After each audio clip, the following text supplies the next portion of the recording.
Alright folks, welcome back. It's day 40.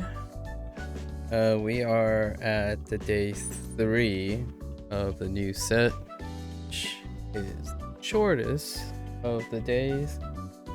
Hop right in. We introduced our new set yesterday. This set was very familiar, incredibly familiar. Didn't take too long. Adjust it. Let's hop right in and gain our classical emotional support, right? Post this guy. Ooh, something interesting. Not that, I'll hold my breath for this. However, the developer of this game, Ryan, decided to post a very interesting question in the Discord and asked what are ideas if there were to be a DLC expansion to this game. Cautiously optimistic, of course. All your usual suspects, all the ideas got thrown around by the very, very enthusiastic Discord group, right? So we'll see. We'll see. Alright. We're starting here.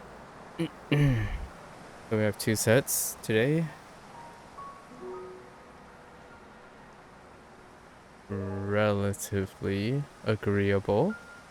I think I'm gonna turn this opacity down.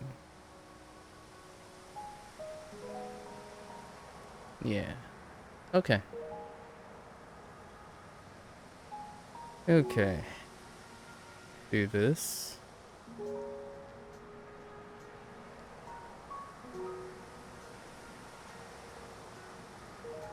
Alright.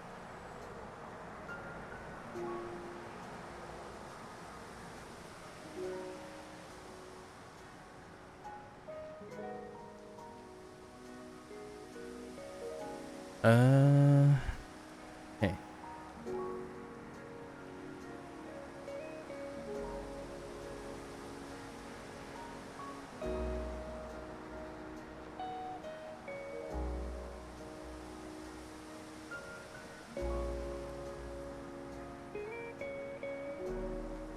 Shaky hands, shaky hands.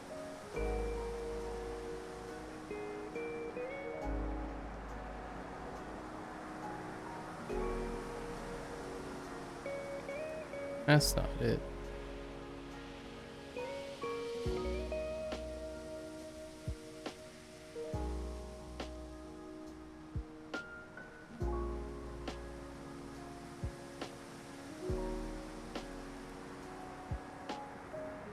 Yasai, ninji, ninjin, yasai.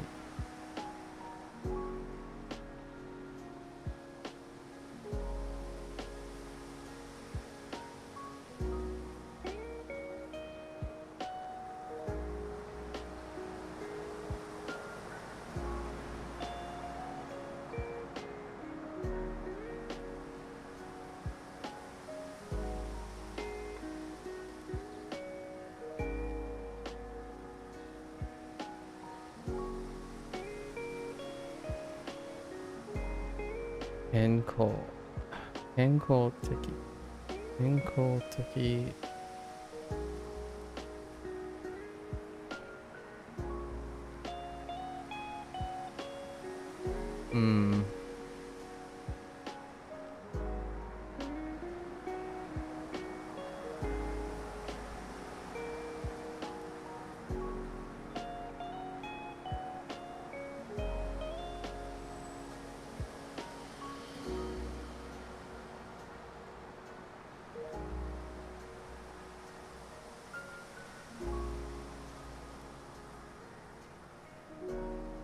Zaibai suru.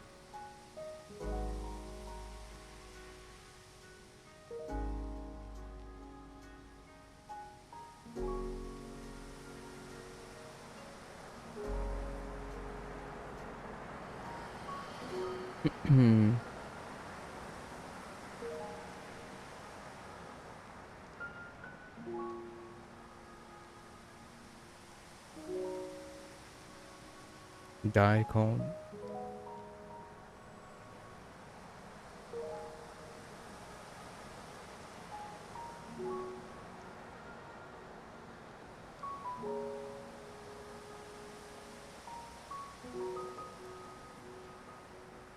Yes, I.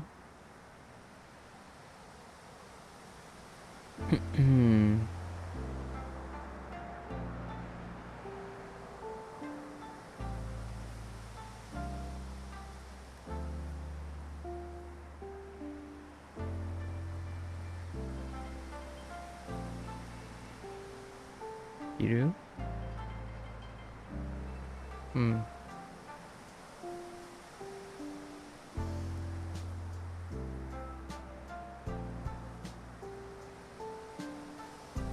Taberu.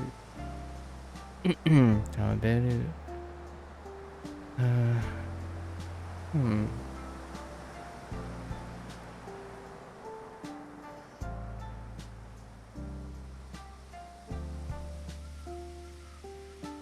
Tamago.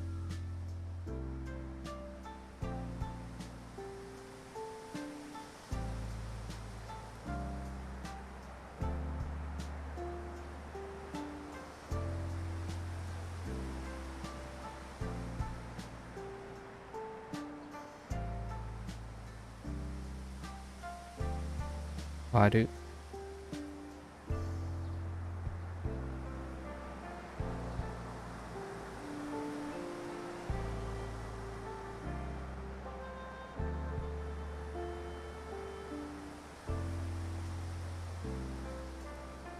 Yuderu.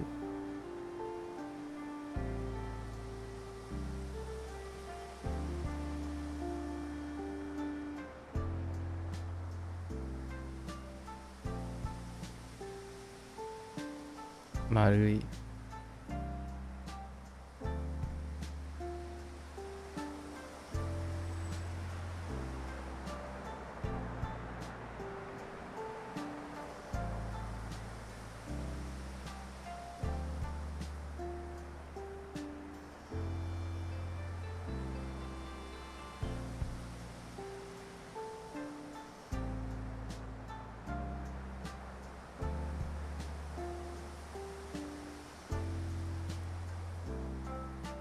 Okashi. Okashi.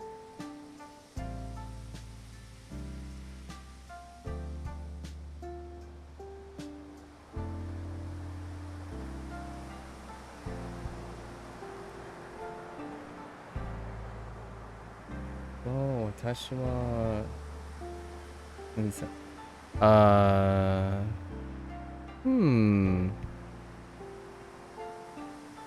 Early. Konnichiwa. Valentine. How you say early? That is clearly Dao. Dao. But I don't actually know how to say early yet. That's the kanji for early. I'm guessing.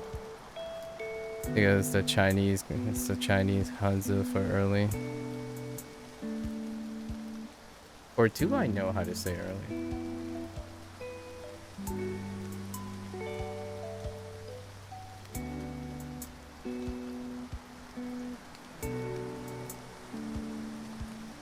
Oh, no, no, no, I don't.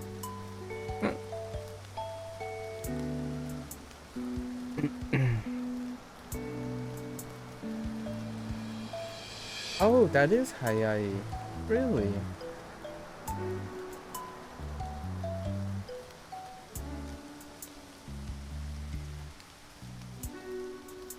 Is it a different Hayai? So there are two Hayais? Huh. Interesting. Oh, wait.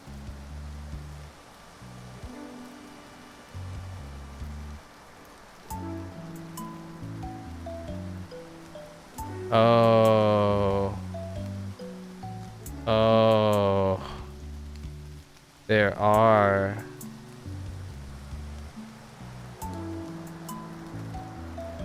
Interesting. Oh, I didn't know that. Neat. I didn't realize you could use that one. I thought about it. I was like, I do know early, but not that one. But it turns out it's just another form. Huh. Interesting. If you're curious, which Hayai I'm talking about. I thought it could have been Hayai, but this is the Hayai I'm talking about. Hayai. As opposed to this one. Although, now that you have told me you can use this one, that's far easier. That overlaps with Chinese, so that's actually kind of useful. Yeah, this is Hayai as well. And I think in print, at least so far in print, both Duo and Shashingo decided to use this character. So neat. I'll remember that. I can just straight up use the same character. Wow. I wonder what the history is behind these. I see there are 4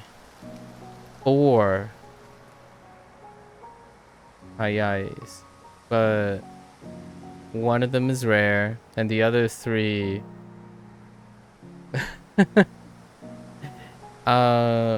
let's see. The second one, wow. Some of them are really weird. Like I wouldn't know how to interpret that one. I like this one though. The one you used is very I like the one you used. Now, here's a weird thing. So Oh, I see. The one you're using, it's specifically used to be early or soon. And then the one that I wrote down is specifically for fast, quick, and rapid, swift. So they're both listed under the same entry. However, those different forms have an emphasis. You know? 日本は私、早く oh no.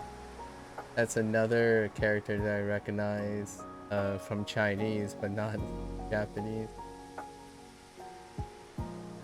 Oh. Oh, no. I do recognize that. That might be the... get up. That might be Okiru. Probably Okiru. So, Okiru... 私の車は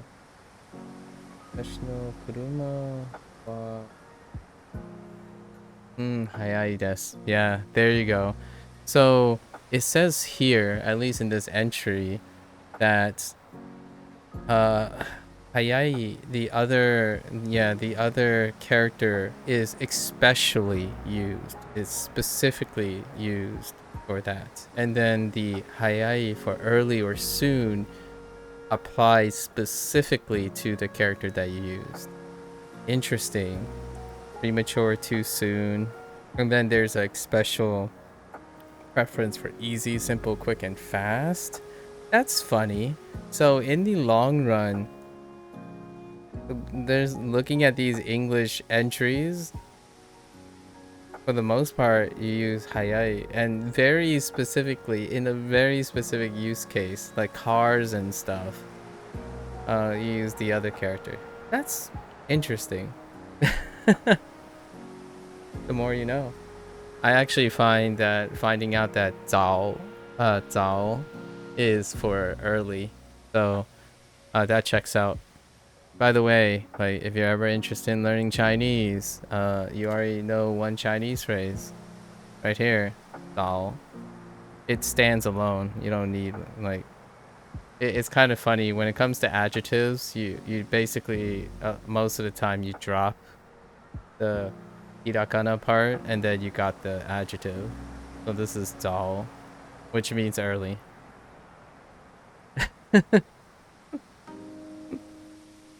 The more you learn. I can't wait to see it show up. I almost absolutely guarantee that is going to show up in Duolingo because it overlaps. It overlaps in meaning, it overlaps in sound, but it's a different character. So interesting, isn't it? Oh my gosh, did you just Japanese English? So interesting, isn't it? I love this type of stuff. It's so interesting, isn't it? Omoshiroi, omoshiroi desu ne.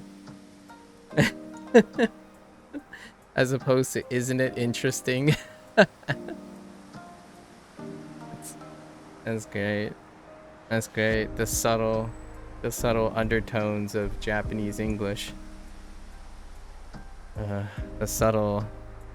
I don't know if you ever found yourself doing that more often than not.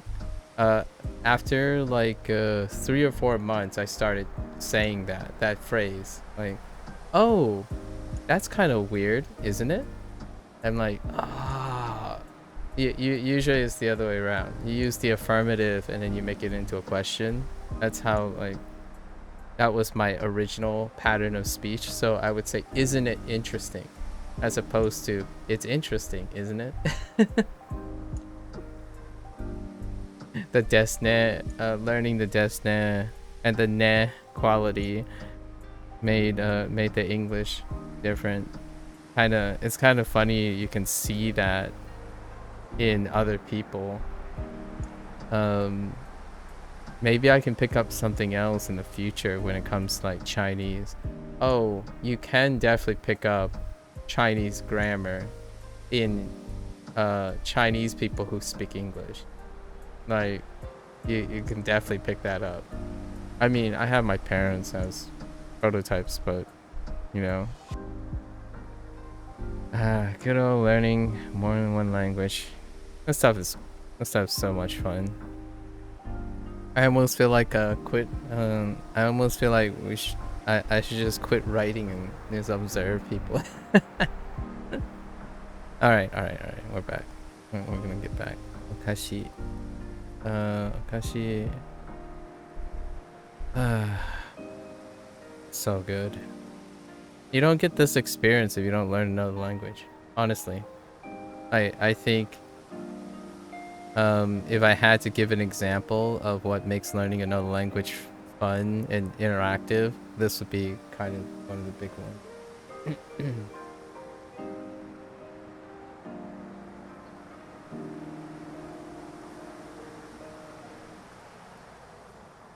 Oh yeah, you use that a lot. Bunpo. Bunpo no ne wa tanoshii ne. Yeah. After you used bunpo a couple times already, now I recognize it. Is when with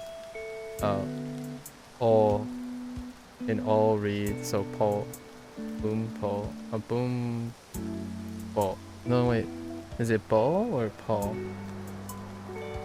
Bunpo. I think yo, right?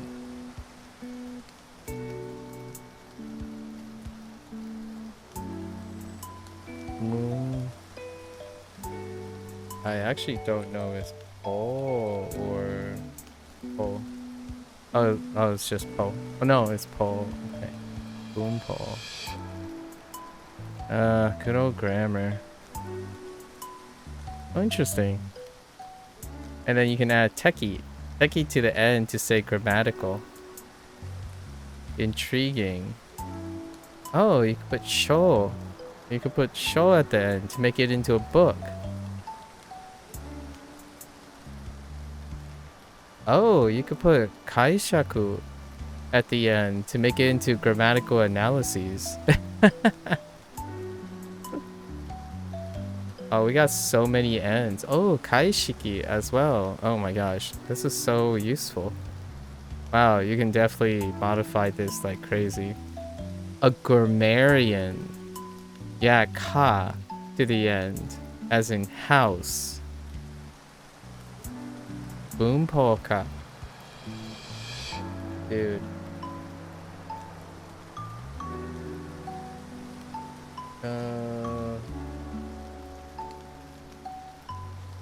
Gosh, that's so dense. Yeah, yeah. Kaishaku. That's correct. Kaishaku. Oh, that's so neat. Basically, like, it feels, that word, boompo, boompo has that feeling of the suffixes. Yeah, suffixes. You can attach a bunch of suffixes to the end. I'm getting used to picking up some of the suffixes, like teki sho, and kaishaku can be one, or like boku, gaku, and whatnot. I kind of just feel it out at this point. I can see why grammarian is pretty makes sense. Like gakusha. So gaku for study and sha for like a person, like a profession person. I've seen sha a couple times. So you have bunpo gakusha. Gakusha. I don't know the pitch accents. You're starting to feel certainly things begin to click as well. Maybe the most satisfying feeling in the world. Well, for now, right? For now. You gotta farm those feelings. Alright. Let's get back. Where were we? I think the writing thing is so far my jam. Like things writing feels like a second hand at this point. Like looking at characters is a second hand feeling. When people like type whatever kanji, I'm like, nah, you know, I can tell you what I think it means, and then it'll be somewhere close. Sometimes it's far off, but that's okay. Like then it just adds to the experience. So when you're just looking at kanji or looking at Hanzi, I'm like, I kind of have an idea of what that means. That's kind of how it's feeling now. Like rarely is it about vocabulary anymore. Oh man, this thing is so wild. I have no idea what I'm looking at. It's more like, no, I have an idea what it probably means. Let's see if there's more context clues in the sentence. What does this make me feel like? This makes me feel like when I was in high school or in college and I was reading a book in English, and the book was like a bit harder, right? It was supposed to be of a higher level reading, and you're like, well, I have no idea what that word means, but let's read the rest of the paragraph to see if we can figure out what that word means. And that's kind of how it feels now when it comes to reading Japanese and Chinese. You kind of just read around the word and then you're good to go. Like, all right, no, it's got to be something like that, and it comes up again and again. And like, I don't even like most of the times like, yeah, I don't really need to go to the dictionary. Like that word is always associated with this. We'll see what it is. Occasionally I do then end up going to the dictionary, but I can wait. Not that big a deal, right? I think the exploring what the meaning is by context is already sufficient enough to make it incredibly memorable. And then one day, you know, someone can tell me, they can attempt to tell me exactly what it means. And then I'm like, oh yeah, okay, I get that same feeling.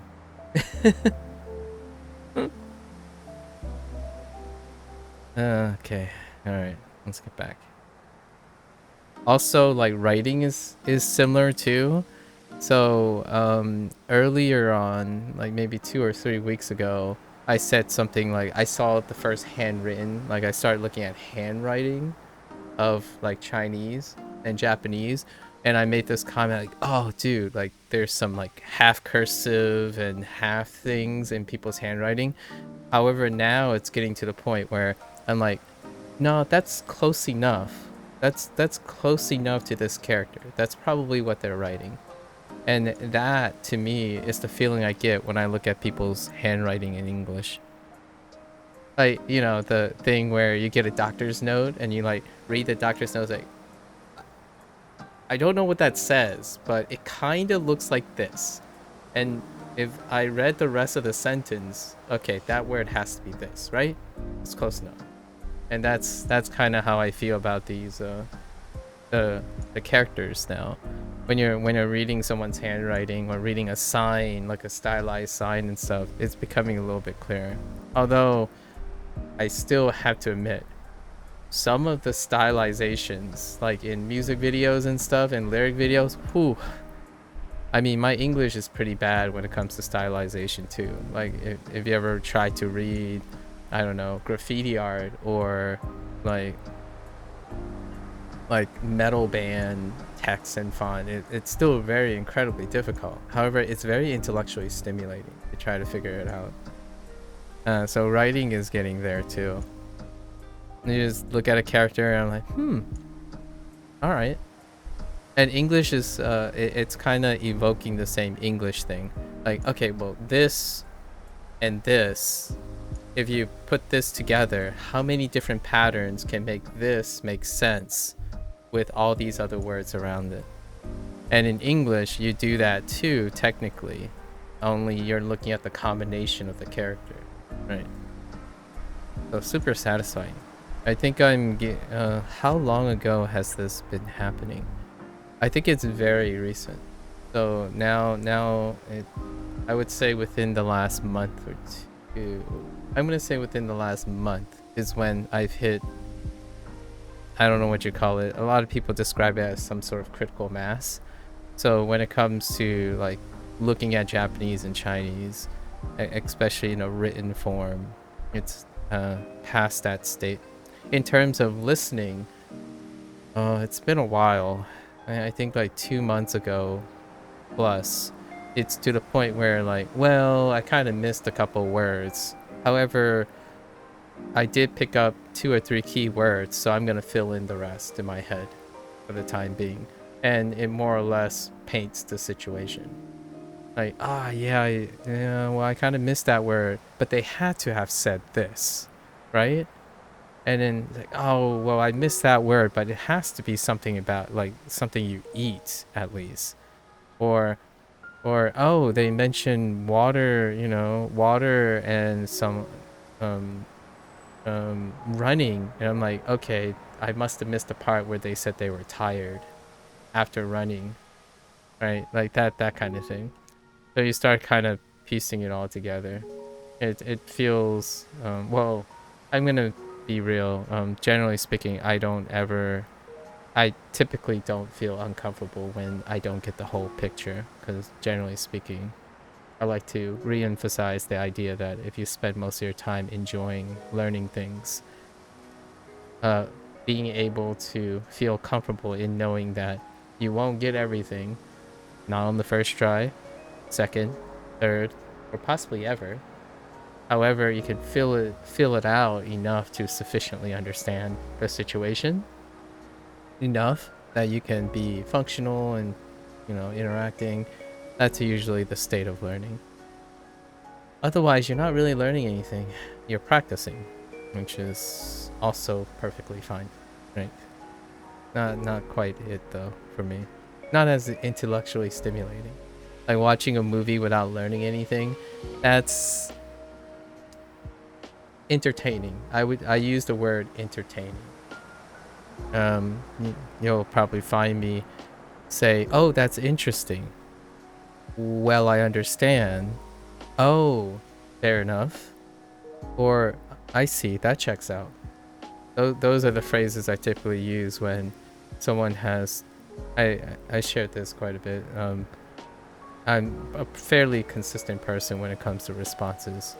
However, I try to like increase the pool of responses, so I'm not saying the same thing every time. It creates a monotony or maybe potential indifference. But I have like 6 or 7 phrases that I would respond that would indicate that what you have told me, if people know me long enough, that you have told me is, I'm aware of it, I agree with, or like, I'm aware of it, I understand the situation. However, it is something I have already heard or know and comprehend. Right. And then the times when something new and ecstatic happens, well, it's the interaction that we just had now. Like about hayai, it would be a very different response. It would be a response where I would go into a digression and talk about it for like 30 minutes and then talk about all the other things. That's usually because I learned something new. And then the rest is history. All right. Now I promise I'm getting back into this. Okay. All right. Okashi.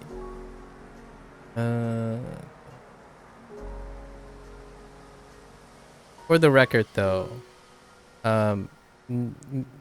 not learning something new is not necessarily less valuable than learning something new.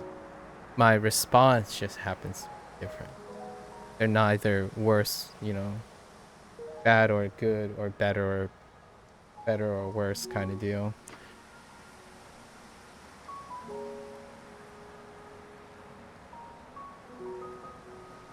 Affirmation is great, confirmation is great.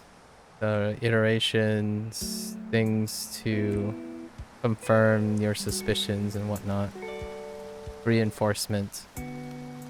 Practice, practice, practice.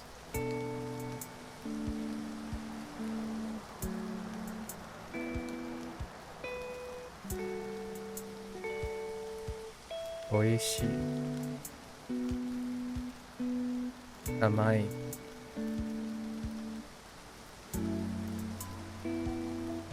What else you got here? Oh.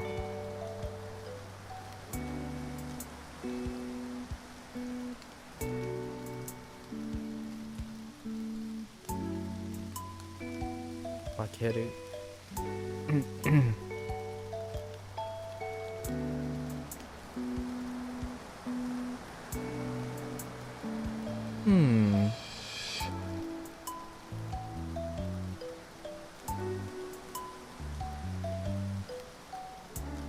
Toilet paper. Paper.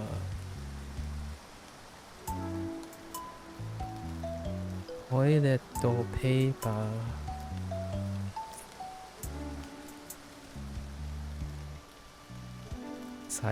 Sawarakai. Yawarakai. Yeah, yawarakai.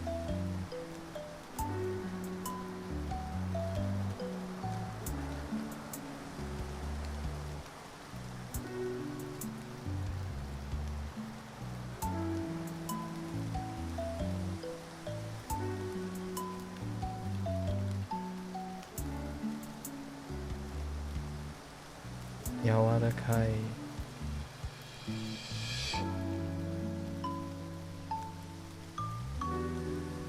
Yawarakai.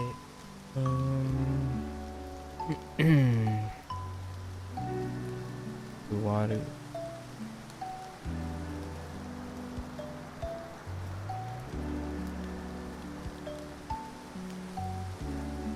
Mawaru. Marui. Mawaru. Marui.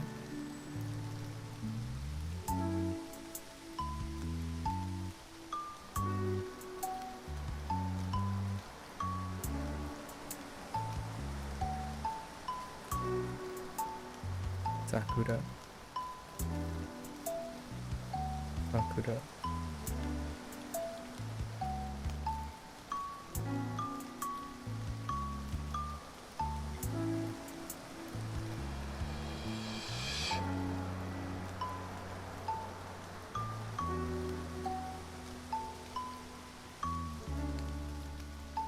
Saku. Kirei. Hanami.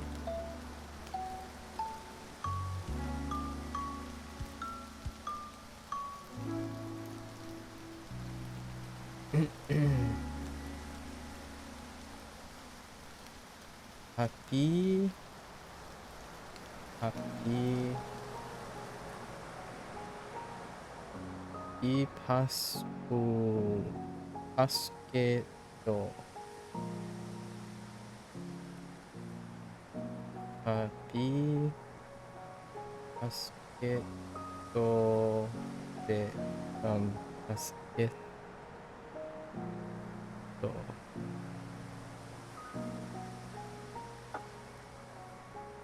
Okay. 行きましょう。食べ物が欲しい。Where's happy? Happy basket?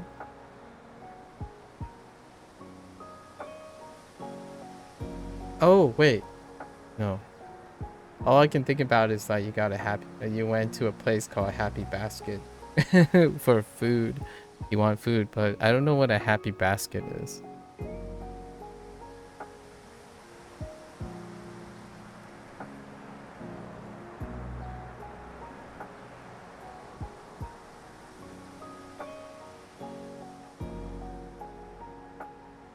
Miru. Okay. Let me see. Happy basket. Wait, is that actually the name of the place? Oh. Nah. Are you referring to... No way. Oh, no. No. That's not right. Yeah, it's not quite clear if it's an object. Shashingo. Oh. Oh, is it the name? No, wait. Shashingo something.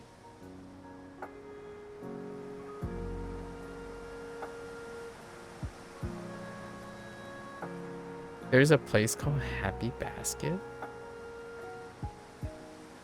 Interesting. Oh, it sounds like a restaurant, so, or a place, so that's kind of nice. It sounds like a lovely place to find something to eat. I don't know what the last character is. Sono mise wa happy basket. Oh, okay. Oh, sono mise. Dona. Dona desu ka? I guess. Or not dona. I don't actually know how to say what kind. So what kind of mise? Supa? Restaurant?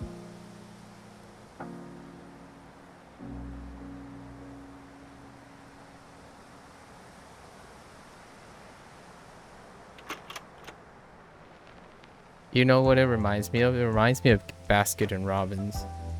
Basket Robbins. I'm not sure where you live or where you live have something similar, but there's this thing in the United States called Baskin Robbins. I don't even know how to spell it. Baskin Robbins. It's a ice cream place.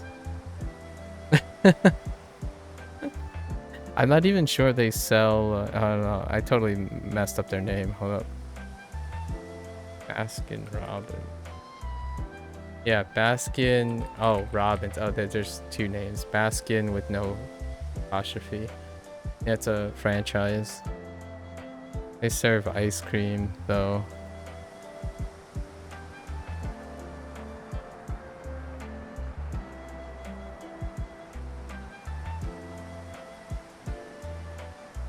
Inu. Guagua.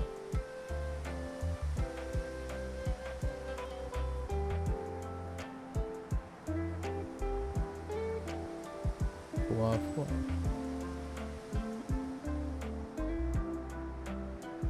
What did they sell there? Oh, wow. Oh. Oops. Oh. Good news, the clownfish's heater came in and they're much happier. Aww. Man, a life of luxury. I didn't realize they need clownfishes need heater. Glad to hear your clownfish are living the life, you know? Central heating, climate control. Very nice. Oh.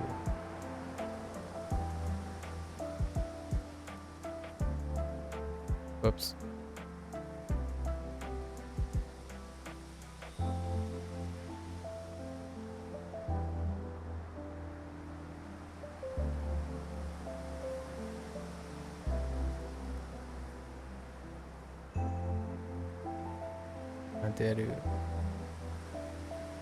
They were sitting around 60 degrees Fahrenheit and they're supposed to be at 72 to 75. I see.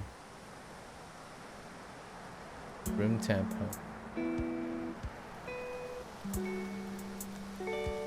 Room tempish.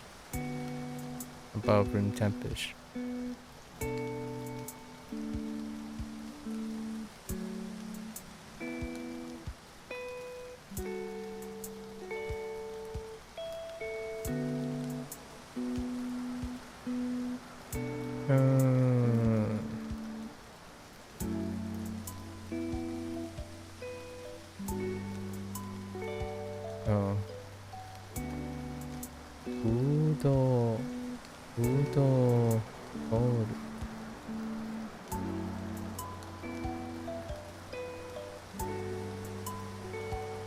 Whoops.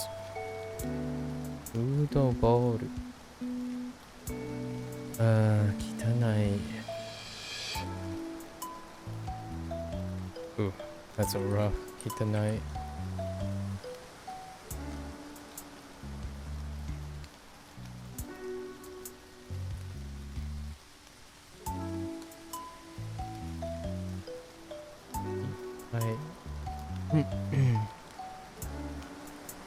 Hi.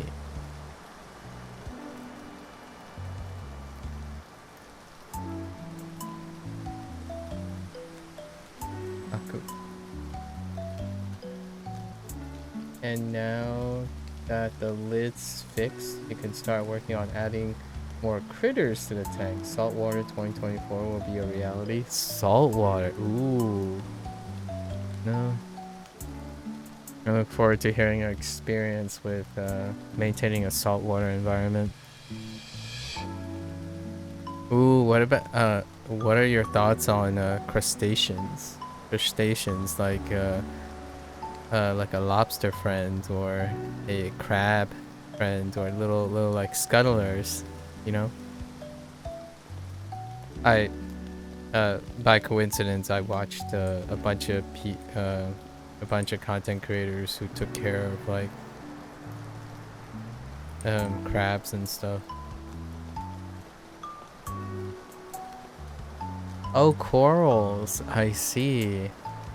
Corals. How about anemones and sponges?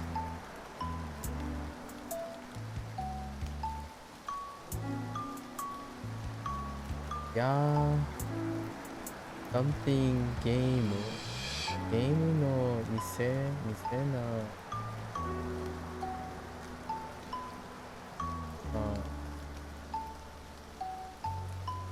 namae wa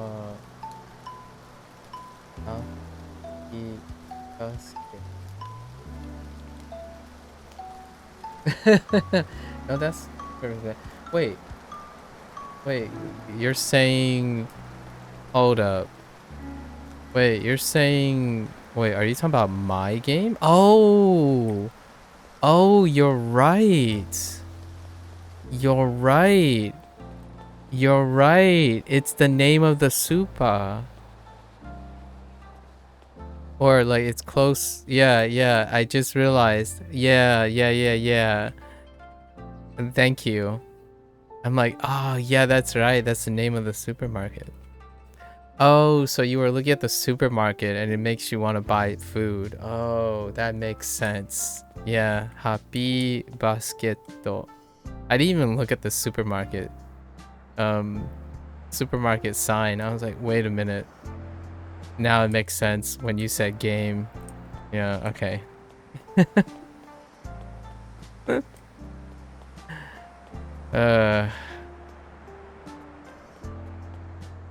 Makes sense. All right, all right. It didn't click. I try this, huh? Atlia Elise. Yeah. How about that? Or Elise? No, it's probably Elise. Oh no, I don't know. I don't even know what language that is related to. I think this is Atlia. Or Atlia. It's like not English, obviously. But I've seen this word before in a video game series. So it has various pronunciations, and I'm not sure which people go with. But I commonly say Atlia. Or I think someone else said like Atelier. I don't know. But that's in Elise. I'm not sure how they go with that as well. It could be Elise. I just realized there's a sign up there.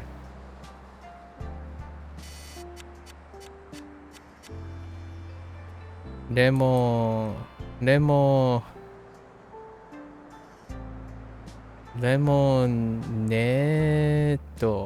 Oh. Sorry, lemonade. Lemonedo. Okay. Alright, sorry. Alright. Visual. French? Yeah, I think it's French. Yeah. So it's like it can be anything.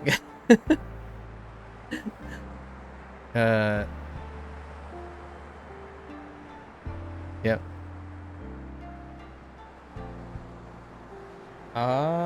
Okay. Ateri.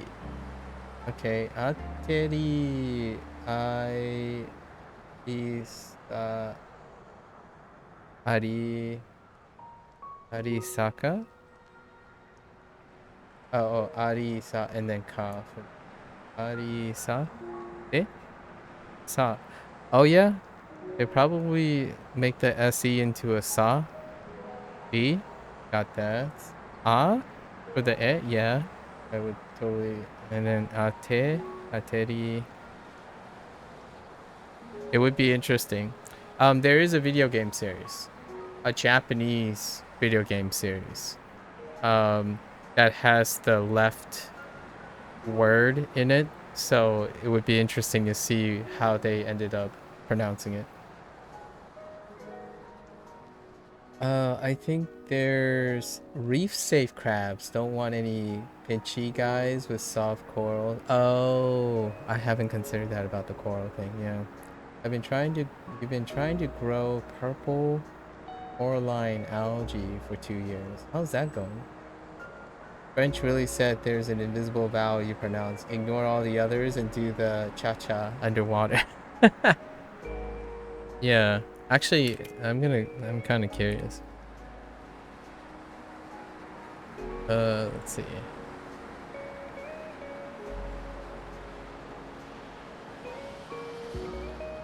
Atelier. I think it's atelier. Atelier. Let me see. Atelier. Atelier. Oh, that's an English accent. That is not it. But it's. Wait. Atelier. Oh, wait. Oh, that's funny. There's actually a forum. Hold up. When I typed in Google how to pronounce atelier, the second The third search result is the Atelier subreddit for the Japanese video game. Wait, why is there something playing in the background in this? Oh, okay. And it already tells me what it is. They went with Atori. Atori. Oh, they went with Atori. Interesting. So English is atelier. Atelier. Japanese is atelier. Atelier. And somehow in the mysterious game, atelier. Atelier. Okay. That's funny. Google is secretly listing, obviously. The subreddit search result is in Atelier subreddit. Yeah, it's a long-running series, by the way. It is a very long-running series. And yeah, there are a lot of French things in Japanese, especially surrounding pastries. Like lots of French pastries. Is incredibly, like, when you ever have slice of life stuff and whatnot, and like consumer products and food, lots of French things. My algae has improved with the introduction of more rocks seeded with it. Oh, okay. And booster algae additives. Interesting. I haven't ever... I saw this guy who had like a tank that has algae growing, which then they use to feed guppies. Then guppies is used to feed something else and something. So it's a pretty interesting operation when you try to get like a ecosystem going. And this is why languages are hard? This is why language is fun and hard, I suppose. Wait, you say hard, I say fun. Tomato, tomato, right? Potato, potato. Ketchup, ketchup, you know? Alright. Let's do our current set. Yesterday's set. And then we can move on. I do have to end a bit early today, because I have to get up early tomorrow. That's potato tater tot. Excuse you. Listen, taters. Alright, fine. Fair enough. Surprising amount of French and Japanese, yeah. Like, pun and kapan. Pun is South American.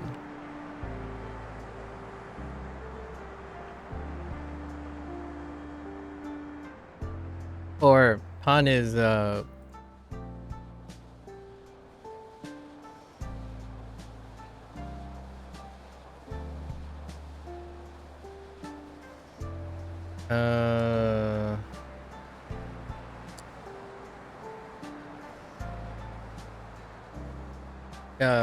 I wanted to say Portuguese.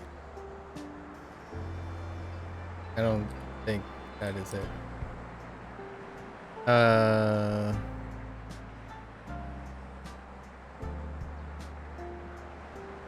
This was brought up a couple times already. It's Portuguese, yeah. On is Portuguese. And a lot of times South Americans mention it. Like Brazilians often mention it about the word pun. Portuguese.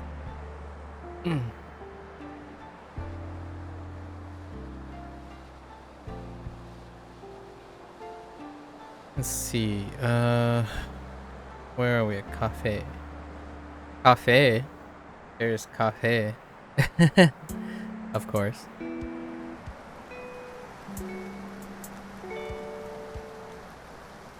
Cafe.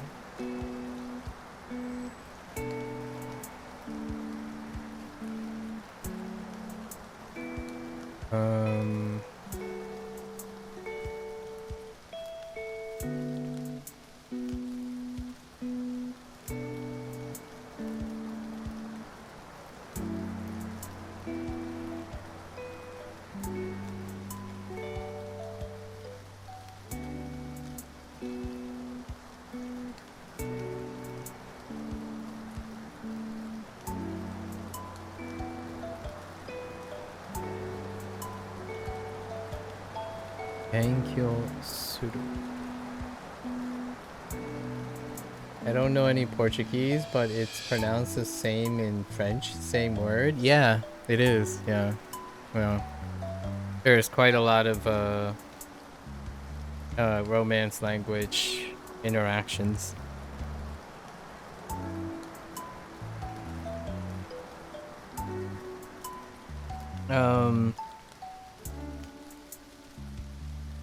This when it turns about the katakana thing.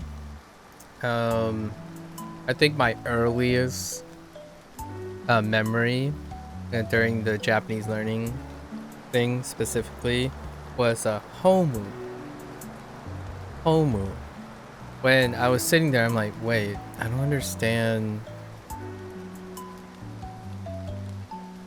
how homu works. And then someone chimed in like, oh, that's how homu works.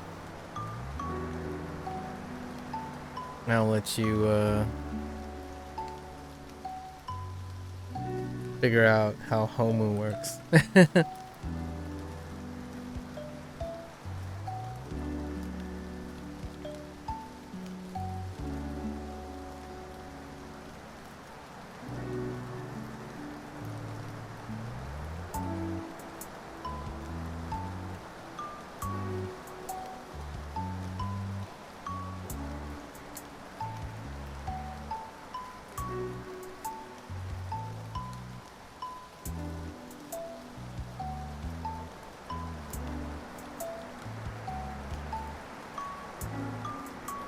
If that ever came across.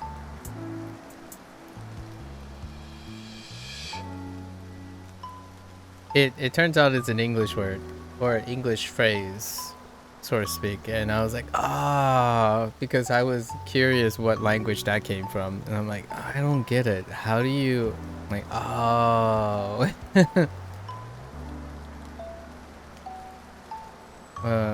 like in or train station places. It's in the English word. Like, it's one of those things I realized that I was saying the English word the whole time after someone pointed it out. Genkyosu.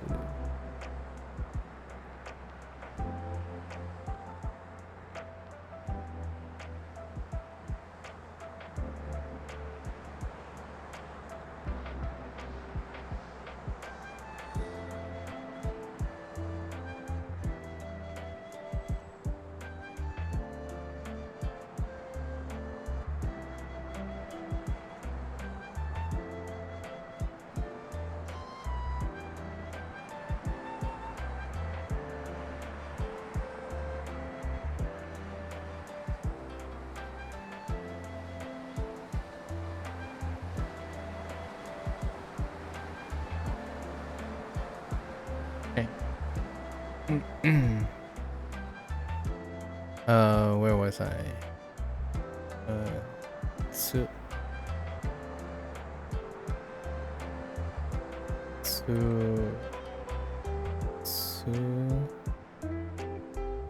Tsurugu. Kutsurogu. Yeah, Kutsurogu.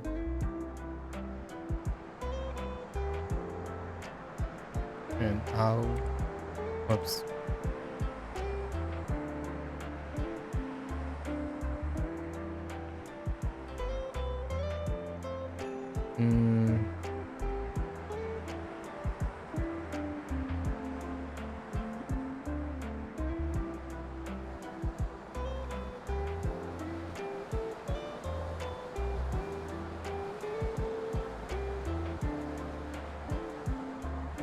Machia.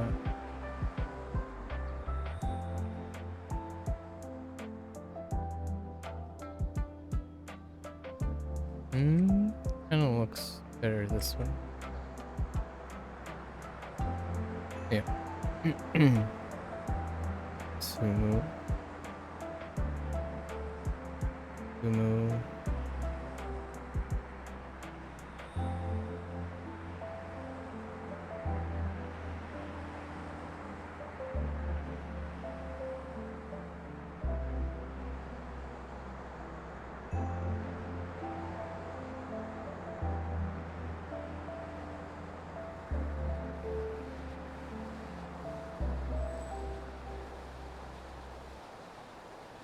Deki, Dekisteki, Dekisteki,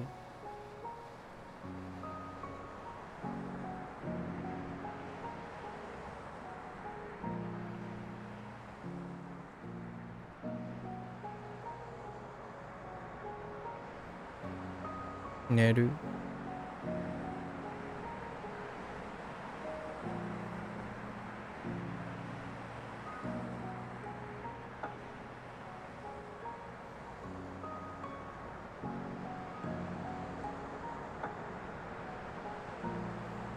Kombini,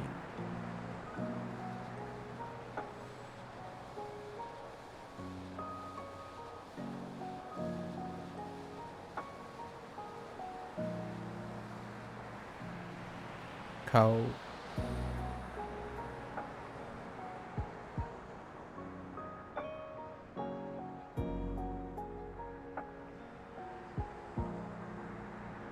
Baito, Baito Suru. Oh, this one too. This one, Baito, Arubaito is German. Baito is shortened from Arubaito, which is German. At least lots of people pointed out. So I know homu means platform, but it just sounds like home to you. Yeah, a platform. So platoru homu, because there's no ho.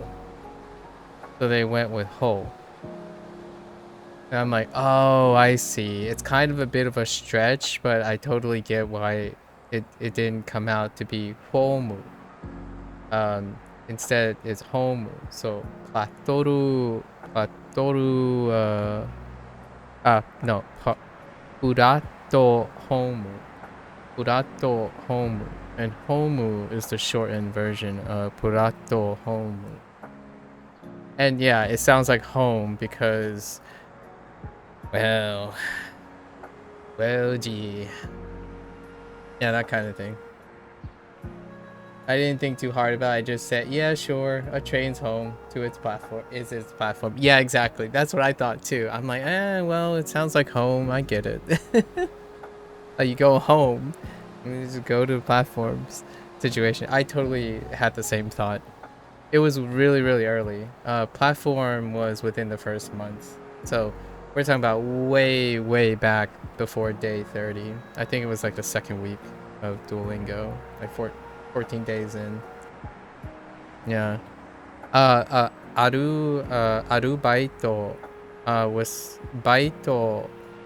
Baito was introduced like somewhere in like second or third month in on Duolingo, and then people mention a couple times about arubaito, which reminds people of the German word for like part-time or job or things related to work. So that's how baito suru or arubaito I is remembered, at least for me. So not an English word. The reason why that came up is because baito kind of sounds like bike, but that's bike. That's baiku. Wait, no, that's baito. Wait, oh no, yeah, it's baiku. Yeah, they ended up using baiku for motorcycle. Although there's another word for motorcycle as well, and then there's another word for bike. So, but baito is not bike.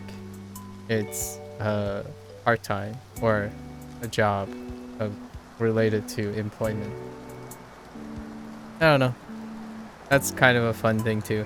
Most of these things have a lot of history. Like the way I learned a lot of these words is through like remembering these things are well and good, but there's so many things attached to it. Like for example, neru. Neru was after I learned about shinshitsu. Shitsu, the bedroom. So what do you do in a bedroom? You sleep. Neru. It's the same. And then shinshitsu. You combine the all-purpose word for room, a different type of room, with neru here. to get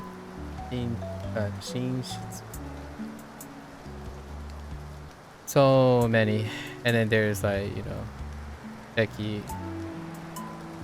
and then sundemas. Sundemas is one of your first vocabulary words that you circumvent grammar because it's actually a te form of sumu.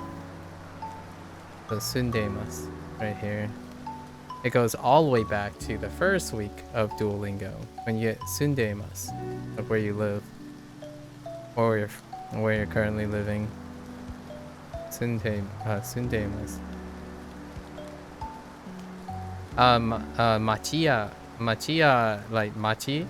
Machi is one of the first vocabulary words too. Although, this is the first, you know, this is where I saw the kanji first. Okay. Bendy.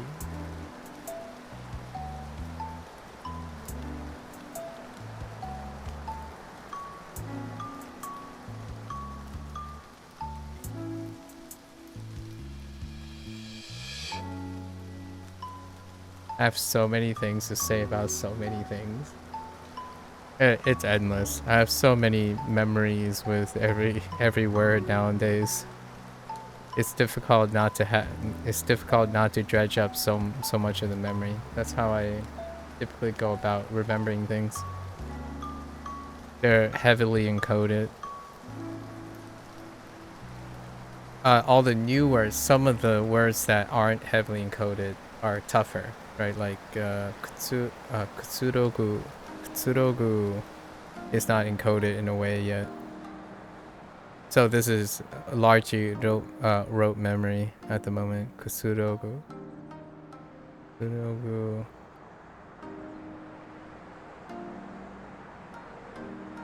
Okay.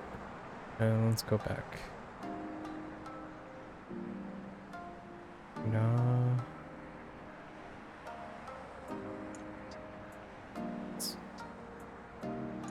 Namenya.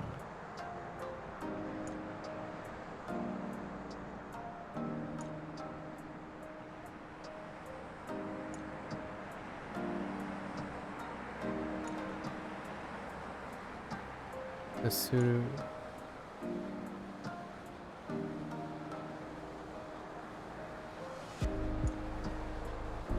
Taberu.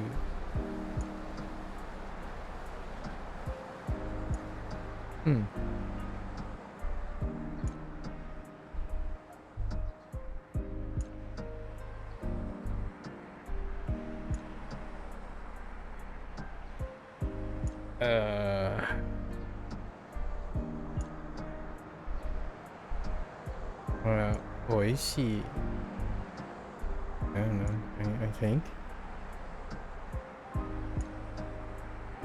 that seems reasonable, right?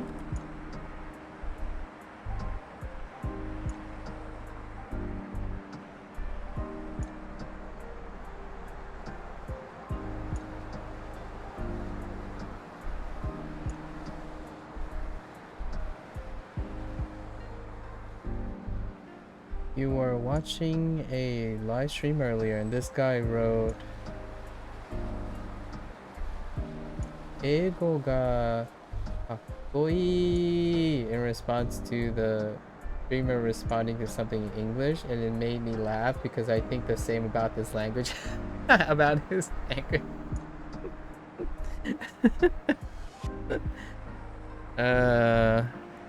Yeah, it's kind of the I think it's a marker of intellectual thought. If one is incredibly enthusiastic about the unfamiliar, it's the inquisitive nature that is very, very palpable here, like in my opinion. And I love when people are very inquisitive about the things that are not familiar to them yet, you know, as opposed to being xenophobic, if you know what I mean. Xenophobia is quite big when one gets older and set and crystallized, right? You get really apprehensive, and the unknown and unfamiliar and stuff tends to be less and less interesting, and you gravitate more and more towards comfort. Now, there is something to be said. There is a bit of comfort and familiarity when you get used to a hobby and whatnot. However, oftentimes, a very big indicator of inquisitive nature and interest is often that resonance with someone finding other things cool, the things that they are working towards or the things that they're learning. Not kind of like that. I say the same too, for sure. Although I would say I also still really think English is incredibly cool. Not all the things I don't know about English makes it cool. Or I have yet to discover in relation. As I'm learning about Japanese and Chinese, it's making me explore English in a different way that I haven't done in a long while. Ever since Spanish, I suppose. And then obviously Spanish made me think of English in a different way. Like us having a conversation now with English and using English is the result of being interested in another language. Otherwise, we'd be talking about how the latest donut on the donut trend slaps and hits different, right? Sorry, I just want to weave in some Gen Z. I don't have any Gen Alpha lingo. Oh, I do have some. But I don't know how to use them properly. I just throw them out every once in a while, you know? What is it? Phantom tax? I have no idea how phantom tax works. I heard that recently in a tech news. In a tech news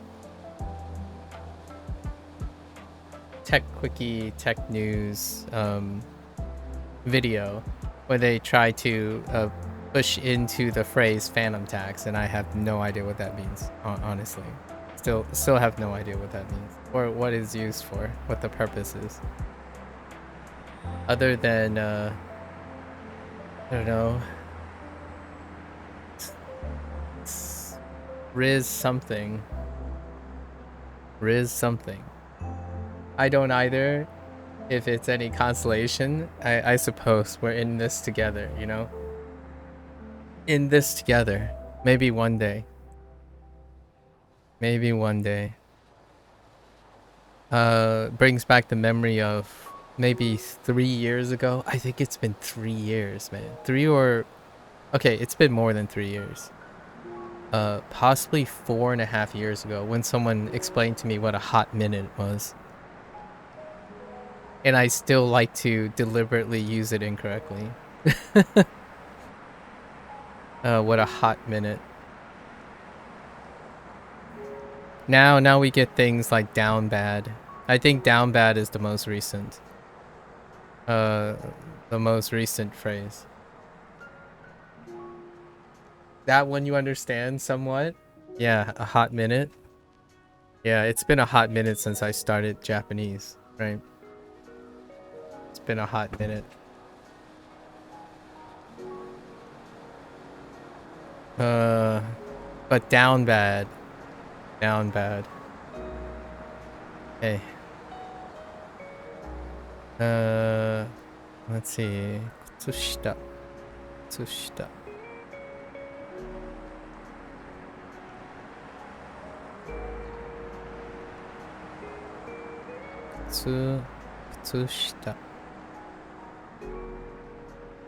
It's so weird hearing you say slang. You usually speak so proper. I have my moments.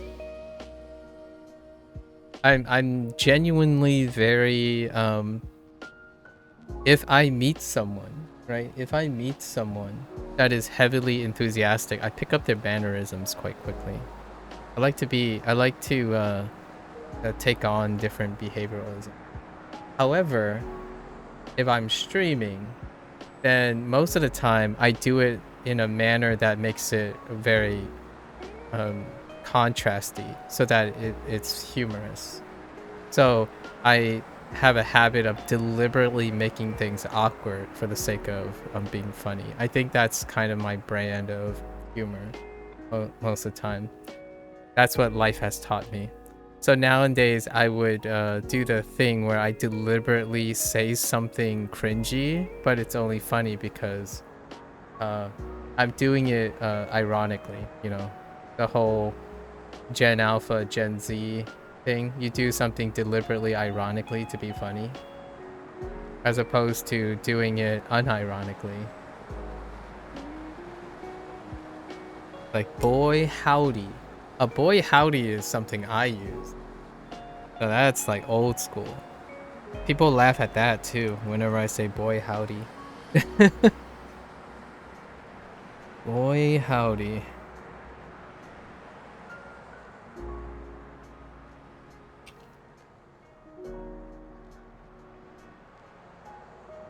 Or something like ain't no way. Ain't no way. Or done dirty. Done dirty. Still got some few shiners for the whippersnappers, right?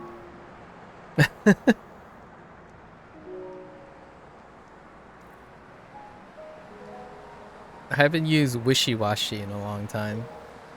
I like the English word wishy-washy. It reminds me of it almost sounds Japanese in a way. It almost sounds Japanese in a way. Wishy-washy. It kind of even sounds like an onomatopoeia. Like, you know, like yura yura or kishi kishi, right? Things like that. Or pika pika. Wishy-washy. And it sounds exactly in English the way it elicits the emotion that the word means. And that's kind of what Japanese does with the onomatopoeic kind of phrasing. It's supposed to elicit the emotion of it, right? And I think the closest thing I can think of in older English or older American English, I guess, wishy-washy is one of them. What does wishy-washy mean? Indecisive. Wishy-washy, you know? It almost feels like the actual word and the meaning coincides. You like good deal in response to something even remotely agreeable, like, hey, want to hang out this weekend? Good deal. What was my regional? Bet. Bet was the original, my regional use for good deal. Bet. Like, hey, you want to hang out this weekend? Bet. Or you actually it, you know, it dropped the word you, like, oh yeah, you bet, right? You bet, like, you bet I want to hang out this weekend. But then it kind of just got shortened to bet, which is the same thing as good deal, because a bet is kind of like a deal, like an agreement. So bet is like a modification of good deal, or a regional modification of good deal. I look forward to having these discussions about in Japanese. Like, what I mean is talking about Japanese's regionalisms in the future. I think talking about English is fantastic, and it's only going to make talking about Japanese all the more interesting as well. Fire? Oh, dude. Fire. Fuego. El fuego. Fire. I think that's one thing that I did pick up. I'm okay with that. Cooking. Let them cook. Like, let them cook. I think cooking and fire are okay. I think I've got that down. That's pretty okay too. Now I realize that I did pick up quite a lot of phrases now from Gen Alpha. Yeah. Anyways, okay. Sub-Zero used a different phrase the other day, like a bit ago. Oh, a sleeper, or to sleep on something. Yeah, that I kind of like too. Like, dude, people do be, people do be sleeping on taters all the time, man. Most of the time, French fries is no, no, no, no, now I'm just trying too hard. We're gonna try less now. Okay, Kutsushita. Kutsushita. Okay. Hmm.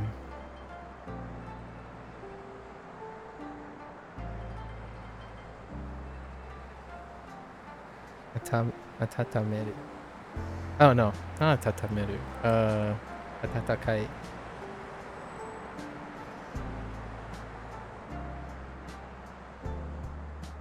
I think in the future I want to talk about like language in general with such a serious face that it's unironic that I'm saying like slang and internet slang with a serious demeanor, and everyone be like, yeah, yeah, yeah, that's quite intriguing. How the word, like, I've already normalized like bruh to talk about Chinese tonality. Like, I tend to use bruh as a way to break the barrier in introducing Chinese tonality. So whenever someone comes up, it's like, oh man, Chinese, etc., etc., it's like, start with bruh, bro. Let's see. Trying to be edgy. Okay. Tatakai. Kaiteki.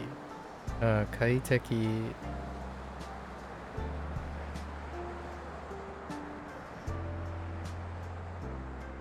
Kaiteki.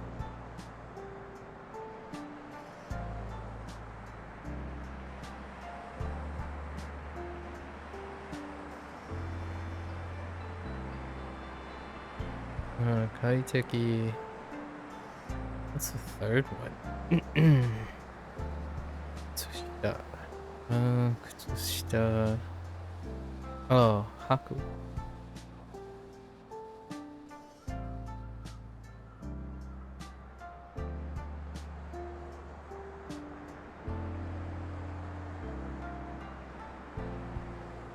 Okay.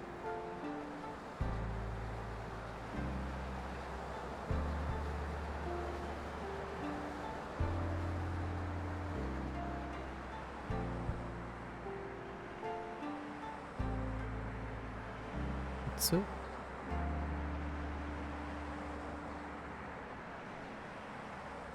Hashiru.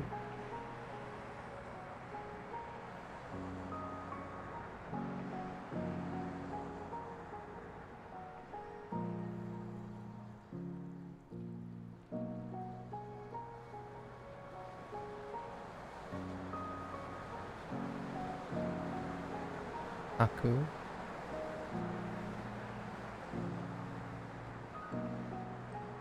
Musubu.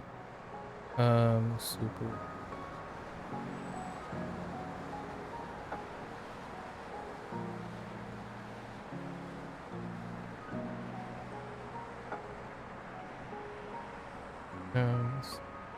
Okay.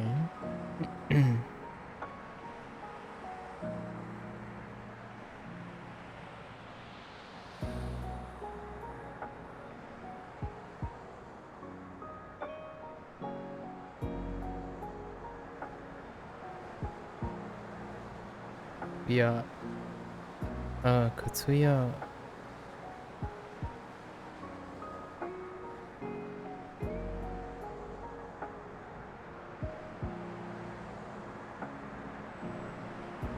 How? How?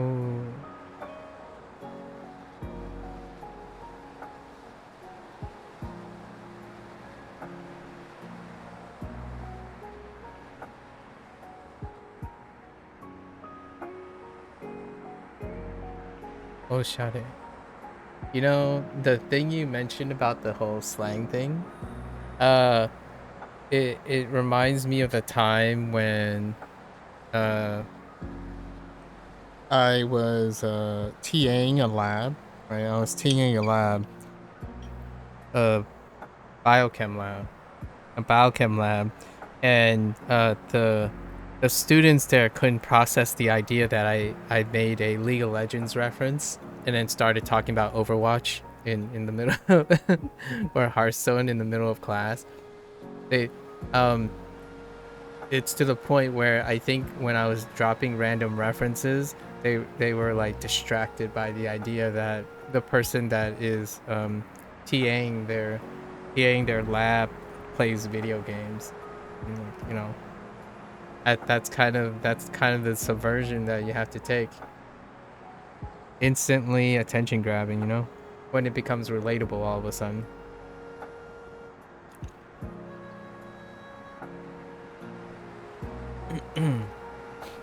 I am a fan of using icebreakers in that way. I think talking to strangers or talking to classes, seminars and stuff, one place of comfort that one can have quite a lot is if you can somehow motivate yourself to be genuinely interested in something that is relatable all the time, right?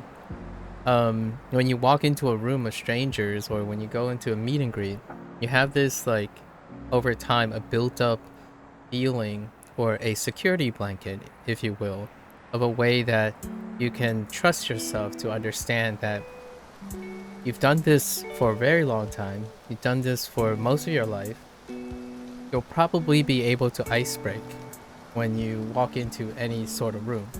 And when you can't, you have developed like skills or behavioral patterns that would compensate for it, right? So either you go to plan B, which is to ask direct questions with the idea of sounding incredibly proper and professionally agreeable, or you to farm for something that's you can then interject relatably to the conversation. So oftentimes I think talking about things that are edgy or trending or hipstery or something, it might seem like at times to people who are unmotivated to be in a public space, those things are a waste of time. However, for me, any type of story, experience, conversation with someone else, that's a way for me to expand my usages for ice breaking. And naturally, because I stream, the more the merrier often. So I farm like for anecdotal stories and little tidbits and vignettes of people's lives. Those are the most, in my opinion, are the way to offset meet and greets, like the insecurity or the maybe the introversion that a lot of individuals claim to be. I think largely introversion might is a it's a real thing, sure. However, it doesn't necessarily have to characterize your inability to socialize or be able to practice skills that allow you to socialize pretty much nonstop, right? There's something very palpable and comforting when you can command a room of strangers to get together and talk to each other and be able to communicate when the people in the room may not necessarily have the skills to ice break themselves. So oftentimes, I could personally say in a weird flexy way, I don't mind being people's wingman, in the sense, like, I like bringing people together. That used to be not the case. I think in a different parallel life, I would probably convince other people and myself that introversion is some sort of barrier to being an effective interpersonal communicator. That was a big digression, but largely, I think I see this well too much in even individuals who have decided that their professional career makes them a public figure. and or their professional career deals with having to communicate with people. You hear it a lot as a form of casual conversation nowadays. It's like, oh, I'm casually running this Discord for my very popular video game, but I'm an introvert. Like that kind of thing happens quite often. It's like, well, okay, that's well and good. However, I don't necessarily think that should be a self-fulfilling prophecy for a lack of investment in interpersonal communication skills, at least in my opinion. It takes a very extreme amount of social anxiety, reinforced behavioralisms that would bar someone from ever acquiring at least sufficient interpersonal communication skills. And that involves language learning. I think a very large or a significant body of people who engage in language learning do not necessarily have considered the impact of their lack of interpersonal skills to be a barrier that strongly prevents them from acquiring a language. At least that's from an outsider perspective, right? I haven't studied Japanese for more than a year yet. Maybe 2 years, my perspective would change, but largely I'm coming into language learning, in my opinion, being an effective communicator in my current native language, right? Or common language, my English, right? I'm not a English proficiency person, like a linguist or a professional. Like, I don't know a lot of English, like not at the expert level where they can command very complex etymology and all that stuff. I'm coming from a perspective of communication.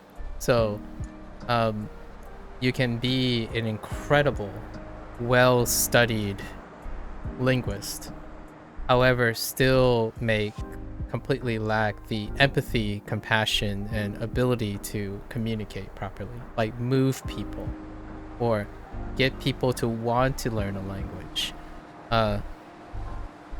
teach people through relevant, resonating topics and things like that, because there's only enough time, in my opinion, reasonably, there's only enough time to do certain things. If you specialize in linguistics, that doesn't necessarily mean you have time to be relevant, right? As in, like, using conversational topics in order to educate people. And those people who do that may not have enough time to delve into the intricacies of the historical value of specific terminology or something like that. That's kind of how I feel right now. It's very obvious to me, at least personally, in a very, as humbly as I can say, it's quite obvious even to an amateur, maybe communication person as myself, to observe that there's a far more common barrier to eventually acquiring a language that, to me, is fundamental in the current language they already use. As in, if you are having social anxiety and problems initiating conversation in your common language, and you go around predicating that it's your introversion that is creating this barrier, then acquiring another language exacerbates that problem. So I think the focus that I want to communicate while learning Japanese and Chinese is secondary, or like what I mean is the learning of the actual Japanese and Chinese, to me personally, as a streamer or content creator, is secondary to interacting with people and getting and demonstrating and encouraging that being discomfort in using a language you're learning, or even your current language, involves an aptitude and engagement in active conversation that deals with problem solving, misunderstandings, differing opinions, or resonating opinions. I feel with that in hand, learning another language and a target language becomes, it eases that process. So to me, when I see, at least in my less than a year of experience as I observe, you get over the hump of starting a language, you get over the hump of vocabulary, you get into a routine of acquiring vocabulary, understanding grammar. However, the one thing that you eventually, like you really downstream, that ends up being avoided most of the time is having conversation with another person. And what I mean by that is I'm not talking about having a conversation with a native speaker. That gets escalated because there's this disproportionate understanding and misplacement of empathy on the user part, the person who's studying. Like, for example, why do you get nervous when you speak to a native speaker? And then have you confirmed that? Most of the time, I would argue that the chances are the native speaker does not have those concerns and their perspective is very different. And how would a person learning the language understand that perspective? Well, you do have a native language. How do you feel when you do a role reversal and you talk to a foreigner who is learning your native language? That type of thing involves interpersonal communication skills and emotional intelligence. So with those things in hand, encouraging people, bringing people together so that they can experience and share emotional resonance, that provides a backdrop to allow someone to say, you know what, this language is fun, I'm gonna go out there and I'm gonna talk to someone. It doesn't, like, someone who's interested in the language. And if you're lucky, you talk to a native speaker too, right? And that is like the last barrier, in my opinion, one of the penultimate barriers. When someone says, oh, I've been studying a lot, like, but what haven't you been doing? One of the things that I feel is projected all the time, especially in Japanese, is pronunciation, pitch accent, and things like that. Well, I have no reservations about people thinking my pitch accent is terrible, or my pitch accent is not what they're used to, or that they want to give me tips on pitch accent. That's largely because communication is part of the process. So if you're not, if you're not familiar with all the parts about needing to learn through communication, especially oral communication, rarely can you provide advice on it, nor can you help yourself with it if you're avoiding it. That means you have the incredible lack of experience when it comes to learning a language orally. So when I get advice and stuff, oftentimes that comes from like a studious viewpoint. Like when someone says, oh yeah, but what if you're stuck in your pronunciations? Like that doesn't happen if you communicate with people regularly. That doesn't happen when you like to communicate and is comfortable with communication, like oral communication. A lot of the times that insecurity is a projection of one's own, in my opinion, projection of one's own avoidance behavior. Like, you can start things anytime you want. It is very possible. Without experience, it's very difficult to improve your situation. Like, oh yeah, I'll get to it one day. I'll get to it one day. That kind of thing. Japanese especially, they all seem so warm and nice. Pardon my generalization. No. It is very generalizable, not simply from Japanese standpoint. Yeah. And I totally get what you mean when you say when people are nervous to speak to natives. But in order to become good at something, one must be bad at it first. Yeah. Or one is I think the word good and bad is probably not I would probably stray away from that. I would say in order to learn something, one must start somewhere.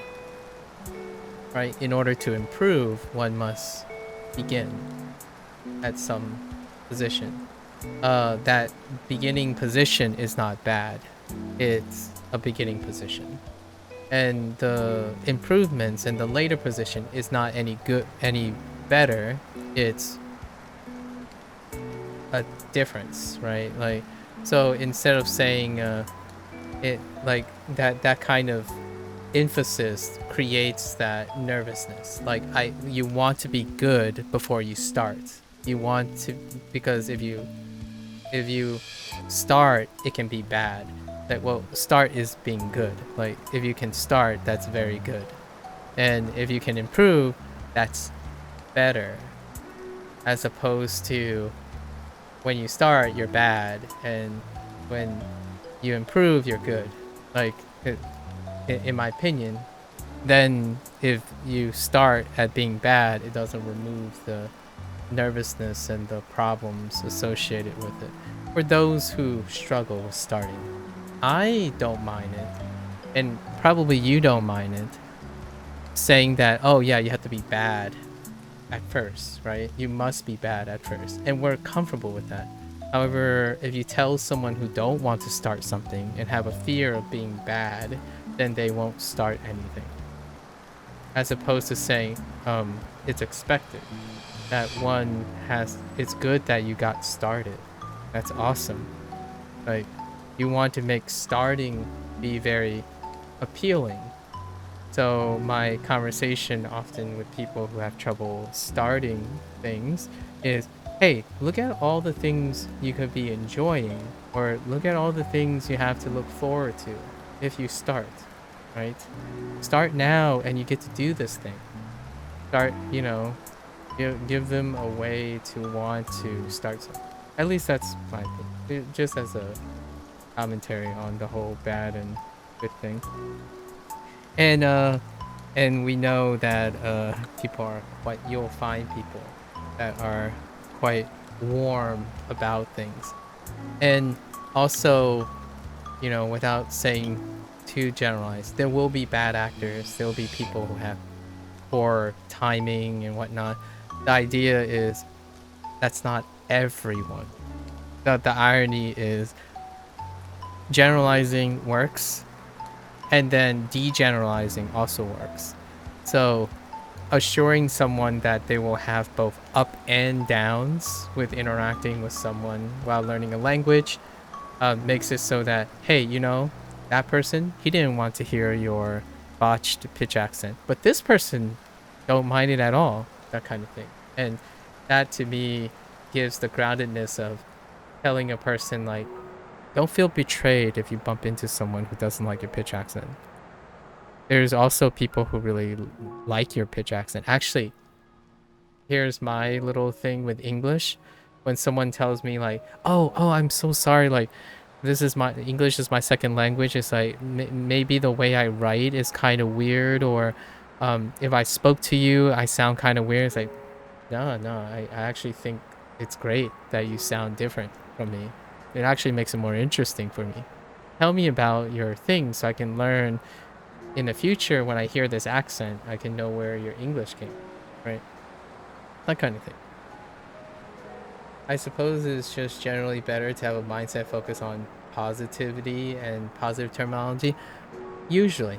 Like, for me, between you and me, Valentine, I totally get what you mean by one must be bad at first. I definitely do not mind that whatsoever. I actually find that can help with those who get challenged to be, so like I'm basically adding more to it. Like, I want to add more spins to it. So between you and me, I think the reason being bad at first is all the motivation I want to start something, right? So you'll definitely bump into those type of people, like the righteous indignation people, the prideful people. Like, dude, you're so bad at this.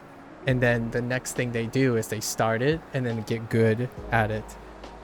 Although I don't run into those type of people too often, because I'm quite soft-hearted when it comes to how I speak and whatnot. So those gun-ho people who are successful, and if you challenge them, they'll just punch back harder. Those people usually don't resonate with most of the things I say anyway. Like, I feel that sometimes I do possibly give a false impression that I didn't roll with the punches when I was younger. But actually, my demeanor and focus on positivity and positive terminology was a result of having a youth, a childhood that ran with that. So when someone, growing up, I was told what I was as a person, like what I am, what I will be, what what my value is. And the whole idea is that's what drove me to do better. So the whole tough love and accepting negativity as a fuel for constructive criticism, kind of a very familiar path. Nowadays, what I do often see is there's plenty of that on the internet. So it's I prefer, personally, I'm quite biased, I prefer to represent things that are underrepresented. And there is a startling lack of positive terminology versus the internet indirectly telling you how much you suck. Like, what I mean is, it's not intentional, like it's not directed, right? The thing about the internet is the things you see are extraordinary, hence they're successful. So the internet doesn't, people don't have to tell you suck. Extraordinary people tell you how small you are. Like, what I mean is indirectly demonstrate how small you are. So I don't think I don't think, at least in my opinion, I have to tell anyone that. Like, for example, when someone says, yeah, I learned 10 kanji today, right? And these are the kanji I learned. It's like, that's fantastic. Like, tell me about it. Like, tell me how you feel about your accomplishments, and what are you going to do next? How do you get better? Like, how are you going to improve? Does this make you want to keep going? As opposed to, oh, that's okay, some regular people learn 100 kanji in a week, so you're like, get good, bro. Like, do better. You can do better. Like, what I described is how I grew up. Before the internet, there are tiger moms, right? I love my mom, right? I totally get where she's coming from. However, the Chinese culture, growing up in Chinese culture, the phrase is, you can do better. You can always do better. So when you get a 4.0 in college, you can do better. When you get all A's, you can do better. So that, to me, I understand. I totally get that. And the internet does that. And when someone talks and uses specific phrasing, it tells me a lot about what they're used to. And that's not a bad or a good thing. It's more of an awareness thing, right? It allows you to be appropriate for things. So I don't mind telling you, right? Like, us having discussion about, like, yeah, I just sucked at day one. I suck less now, but I still feel like I suck. I think that is the conversation of the internet culture now. A lot of times people focus on how much they suck and what they lack, because the examples they have are people who already made it, who are extraordinary. So every progress that they make feels insignificant, and that sucks. So not so much, maybe not so much positivity, but also being appreciative of yourself and other people. I think being able to appreciate the hard work that you have done, the progress that you have done, can make one connect to the appreciation of how difficult it is for other people to do things too. As in, that extraordinary person you saw probably have worked very hard in a way that you haven't been able to appreciate, as opposed to that insensitive type of jealousy and envy that occurs a lot of times due to the lack of emotional intelligence. The idea like, oh, you know, I wish this person just got lucky, right? I mean, admittedly, it can happen. There are people who get very lucky, and that's awesome for them. You can be happy for them. However, a lot of times it's like, oh yeah, this this developer is making millions of dollars, and why couldn't they do X, Y, and Z? Because the another X, Y, and Z has done it. And meanwhile, you know, you're sitting on your seat being a keyboard hero, right? That kind of thing happens quite a lot. That's something that I hope that the internet maybe push back on every once in a while. It's not intentional. I don't think it's intentional. No one's out there saying, hey, look, I do this really, really well. You suck. It's more, in my opinion, the human condition. Kids, young adults, then become adults can be incredibly spiteful and like indirectly or unintentionally spiteful and diminishing and condescending because pretty much everything around you constantly reminds you that you can do better or there's someone doing it better than you. And right now, the current social trend is lots of content creators now who are successful are sharing the idea that it's great to take inspiration and learn from other people. However, you are still you, and the progress you make is the position you're comparing, not some parasocial relationship with someone else who have an inconceivable number of factors that do not correlate with you or is the same as you, right? So things like, oh yeah, you know, you're learning Japanese and you're watching, I don't know, Dogen, for example, talk about pitch accent and stuff. And what eventually happens, in my opinion, can happen, not deterministic, but you start thinking to yourself, oh, but when do I become that good? When can I get that good? So then the days and the process begins drawn out, and you're constantly being reminded where it used to be a source of inspiration, it becomes a source of frustration. We're like, yo, you know, I've been working at this for 3 years, but I sound nothing like this guy. Like, what's the deal? Like, I should sound just as good as this guy, or if not better, that kind of thing. And hooey. I don't think you need to push those people down anymore. At least in my opinion. Speaking of accomplishments, you learned your 100th kanji this week? Very nice. There's always a bigger fish, right? Yeah, it's hard to see progress from day to day, but it feels great to look at bigger slices of time. Yeah, when time comes, right? Right? When being able to reflect on it. Congratulations on your 100th kanji, by the way. What was your 100th kanji? Actually, Valentine. What was number 100? I don't know my 100. Oh, you know what? I should have kept track of what my 100th kanji was.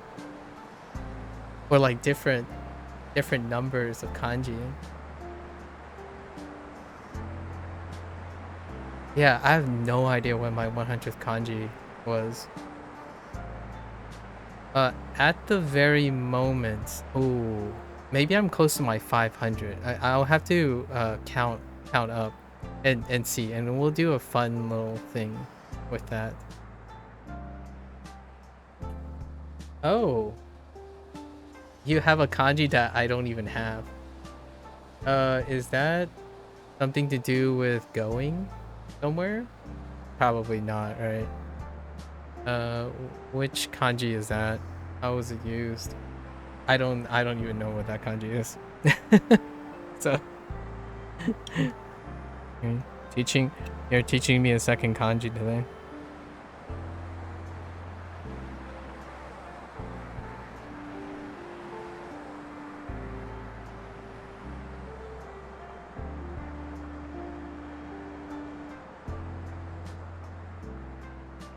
past.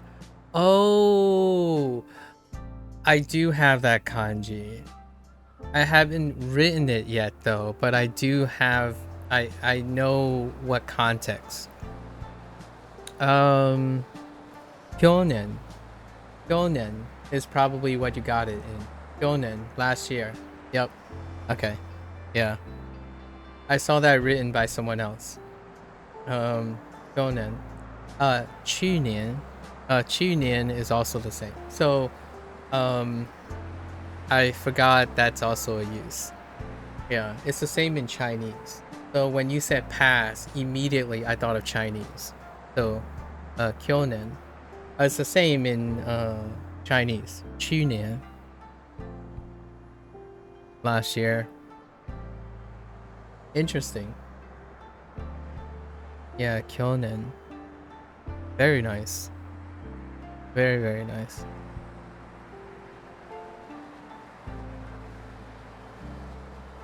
It's kind of funny that your 100th, it's very coincidental that your 100th kanji is past.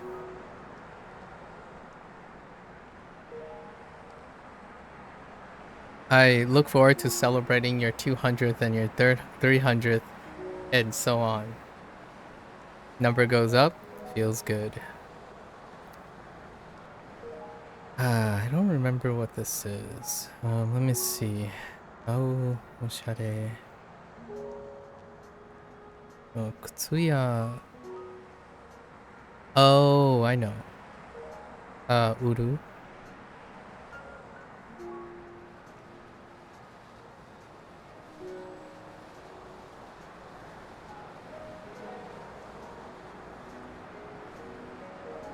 So, uru. To sell.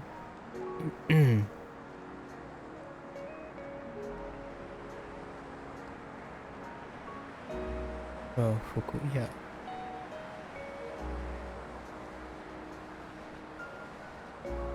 Fukuya. Still got cow. Ugh.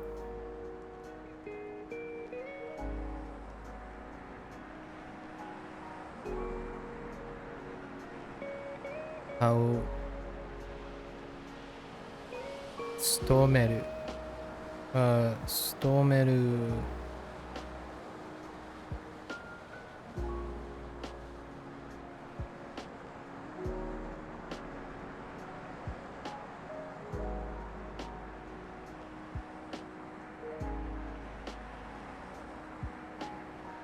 Yep, Stomeru.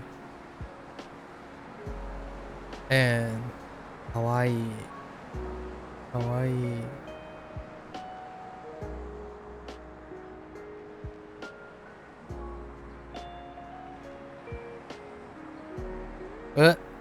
That was awful.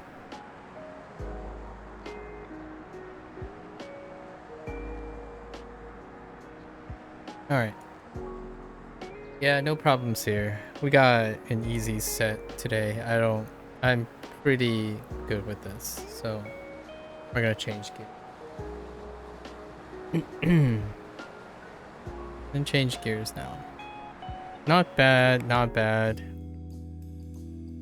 Pretty confident in this set. This was a low-key set, so not too bad. We are officially over halfway, right? Yeah, we're getting close to 2/3 actually. Alright, so that was the end review day. Day 3 is the shortest of the days. Reinforcing one last time. Tomorrow is a rest day, and it just so happens tomorrow is also the last day of the Neverwinter module. I deliberately did that, so not a coincidence. So we get to rest tomorrow, and I'm pretty confident we're okay with most of the sets up to this point. So we'll be back starting a new cycle after rest day from Shashingo. Alright. What's a good take-home message from today? I like to end, or like to to leave a message of encouraging interpersonal skills, right? Learning, being able to make one interested in whatever target audience that you're going towards is a great, wonderful, possibly even emergence, as in hard to appreciate potential benefit in engaging in your target language. So it sounds like well duh, like if you like Japanese, you want to engage in Japanese culture in order to use it as an icebreaker. Like no. I want to re-emphasize that partaking in that culture is, and then creating an emotional attachment to it, promotes that familiarity. It's kind of different from being scholarly interested. So, as a more concise thing, when in Rome, do as the Romans do, right? So if your target language is Japanese, specifically focusing on the context or the semantics of your interest may not necessarily garner enough emotional investment to feel comfortable talking to someone from that place. So being part of the culture indirectly is also a way to break down the barrier to wanting to converse in a target language, at least in my opinion. My interest in science is also involved in understanding how scientists behave, how they talk, what they are aware of, what they enjoy, that kind of thing breaks down the barriers. And you might be thinking, well, science is not a language. Well, science is a discipline, right? So I understand some people like to learn language for the sake of learning language. That's great if you know that's what you want, right? However, others want to become fluent or something, or want to effortlessly speak Japanese, and one of the gold standards of being able to do that, or being told, or a benchmark that they want, is to be able to talk to a Japanese person or people who like Japanese things, right? Well, if you have no emotional investment in them, the barrier is high. It's true that you can break the barrier down and then get that sentimentalism. If you have that power and motivation, all the power to you, for sure. However, if you want to lower that barrier of entry, partaking in something and not necessarily jumping right to it can help. And one of the things is, I like geeking out and nerding it out with other Japanese language learners. That's the way to partake in getting more and more exposure to speaking about Japanese. In fact, if that's the only topic I have, I will go up to a native Japanese speaker and talk about what it's like to learn Japanese as an English speaker. And in turn, I would think, as an icebreaker, I would find potentially a Japanese person who thinks learning English is quite the resonating experience, right? Going back to what Valentine shared about someone watching a live streamer say that English is cool, and they had the same feelings. And that, to me, highlights what is great about establishing empathy and understanding emotional intelligence. When you can see that, when you can feel that, and you can find that, that's, in my opinion, one of the desirable high-level qualities of having excellent interpersonal skills. It's not necessarily just chance that someone who is charismatic who is able to communicate well seem to be surrounded and often have positive experiences with the people they meet. There's some pre-selection involved. There are things where like, oh, this person has a conflict of interest. Let's talk in a manner that's appropriate, right? Subtextual and emotional awareness comes with experience. There's rarely a book that's written that allows you to, well, there's attempts to profile and whatnot and pre-selection and whatnot. Right? I talked about a couple of that. That helps get your foot through the door, right? I accumulate icebreakers, for example, in order to do that. Some icebreakers miss, some icebreakers don't. There's a contingency plan for that. I used to dread talking to people. I was practically a mute and invisible when I was in high school, with a few exceptional people who have noticed me, right? I blend and imitate and be a chameleon because I was a person outside my culture. Nowadays, though, it's not really necessarily just about blending. You blend, you can show up, you can lead. That's often coming with the idea that you have tons and tons of experience with looking for subtext.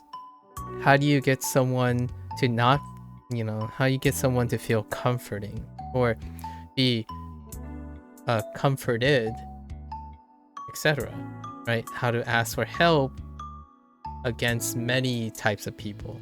Like, oh, this person clearly, how do you know when this person clearly doesn't want to help you or maybe has a different way of expression? That's kind of, in my opinion, all involved in language learning. Not that it's necessary, because when you work through problems, that helps with critical thinking. Nevertheless, it's a very different feeling that I need to keep on reminding myself. The things I do when it comes to talking to people may not necessarily be very approachable from a person who hasn't practiced that a lot. I think this element of language learning is not necessarily part of the study of language or vocabulary and whatnot. That stuff is very important to the development and acquisition of language knowledge. Communication itself is still communication. You are having an interpersonal connection with someone else, right? Or with a body of people. So you see all these threads about how your opinion is the most important thing. Only the things you think are important, like anime is number one or anime is cringy, that kind of thing. That type of perspective screams to me a person who has cognitive dissonance on understanding if you want to use a language for communication. It's about understanding why it's not cringy or why it is great. The other roles. That increases your odds, in my opinion, of feeling comfortable when you're talking with other people. It increases your odds of interacting with other people so that your choices aren't slimmed down to, oh, I'm looking for that very special person who happens to also read my mind and was born exactly like me, but they're in Japan and they happen to speak Japanese. Those odds get smaller and smaller. The more I'm gonna say restrictive your communication skill is. You have less and less people that are willing to talk to you, or you can consistently maintain a conversation and develop a relationship. I don't necessarily think the skill I'm talking about is limited to language learning. However, since we're talking about language learning, it's paramount, in my opinion, it's almost necessary that you have to develop the skill in order to increase your odds. Okay, it's not absolutely necessary. Any form of rigorous normalizing of communicating with someone, if your goal is to interact with another culture, use language for the sake of communicating with another person. being comfortable in having conversations with another person is a skill that is not necessarily restricted to your target language. It is also dependent on your native language, your common language, the way you interact with people. If you're afraid, in my opinion, if you might be afraid and a little bit insecure about your target language, right? Worrying about pronunciation and vocab and stuff, remove that. Use your common language and work on your interpersonal skills. Because in my opinion, you don't need the extra, having the extra baggage of a lacking of communication only will add to the difficulty, the perceived difficulty. And I actually think there are incredibly brilliant, well-studied speakers of Japanese, like learners, right? However, their barrier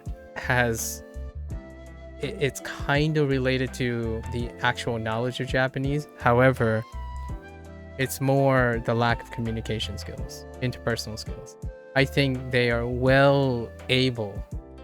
Most of the Japanese learners that I've come to have the privilege to encounter have more than necessary motivation to learn the language itself. To use the language involves, unfortunately, in my opinion, it's very obvious to use the language that they develop so much comes with the idea that they lack practice or familiarity with a different element of language, which is communication. And I think those are often separate disciplines, or it's seen as separate disciplines. My English and my properness and agreeability involves developing communication skills. I learn more.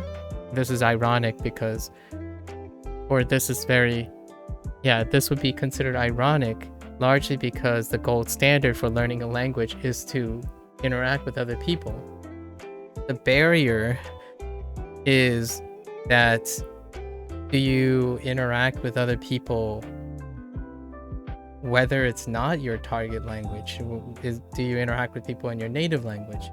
Because that part is fundamental, not dependent on the language itself. It's dependent on emotional intelligence and the ability to resonate with another human being. So whenever someone says I couldn't find anyone to talk to. Now, it is a two-body problem. However, if you remove yourself from being, if you're the initiator, it reduces the point of failure, right? I think too often I hear that the point of failure, the person who's willing to use their target language has already determined and set themselves up for failure, in my opinion. This is a little bit of a victim blaming, but not necessarily, because they're scholars. A well-trained person would say, I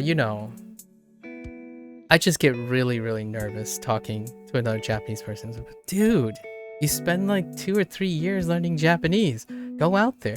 If not, you can speak to me and tell me things. Spend all your time talking about your Japanese learning experience to another Japanese learner.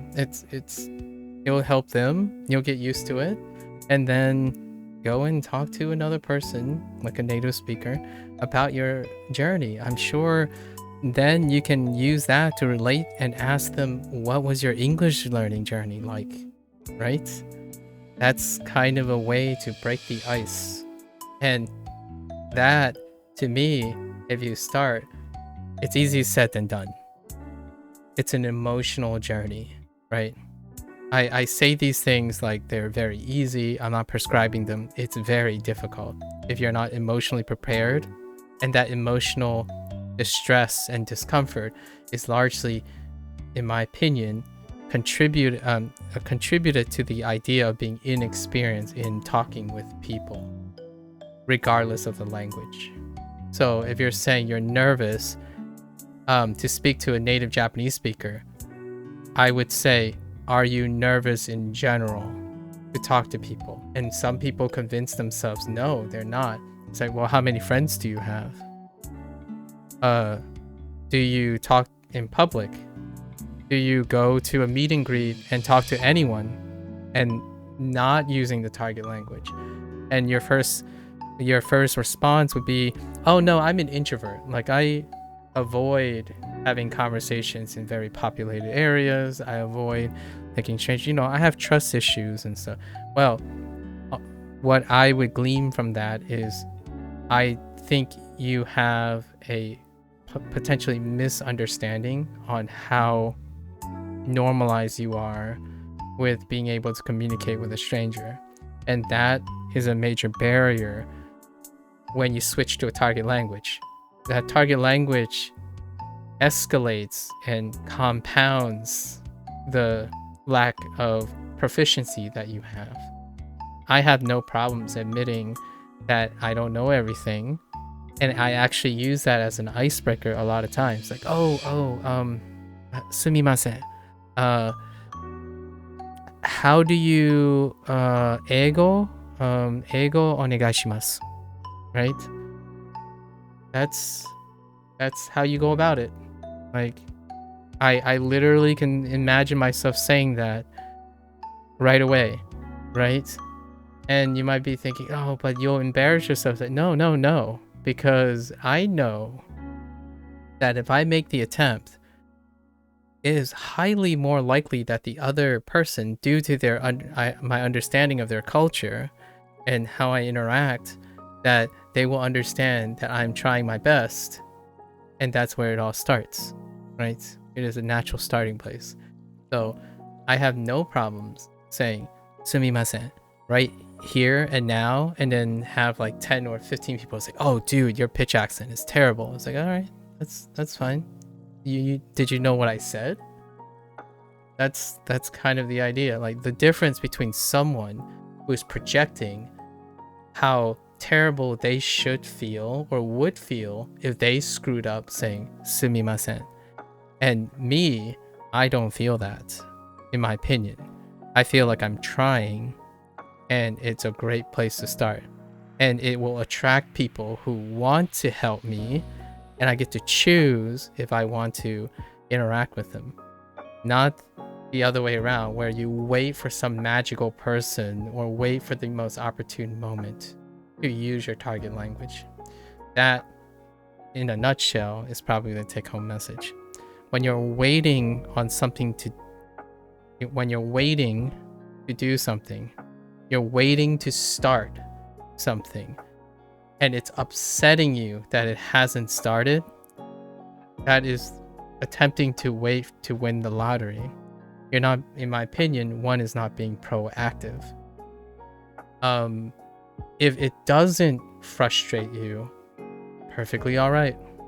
You're happy. I'm specifically talking about individuals who have cognitive dissonance, the individuals who are angry that or frustrated that they're not reaching their goals by being passive or not increasing the odds even, right? You can be proactive in increasing the opportunities of things happening. For example, if someone said, oh, I can't meet a lot of other Japanese learners, it's like, it seems like other Japanese learners don't like to interact with me. And then I asked them, do you like anime? It's like, nah, I don't watch kids stuff. Like, anime, I can't take it seriously. Well, you just eliminated a large number of other Japanese learners. It's like, but anime is cringy. I don't want to be a weeb. Like, well, you have to remember that you accept the consequences that you eliminated a large population of people who could be very good friends. You might not even have to like anime. You have to understand and resonate that they enjoy anime, and that could be a way to connect. Who knows? They might even convince you to like anime. Who knows? You might even convince them that, yeah, anime is kind of cringe. That's the idea. So the pool is so limited. The more hardcore you get.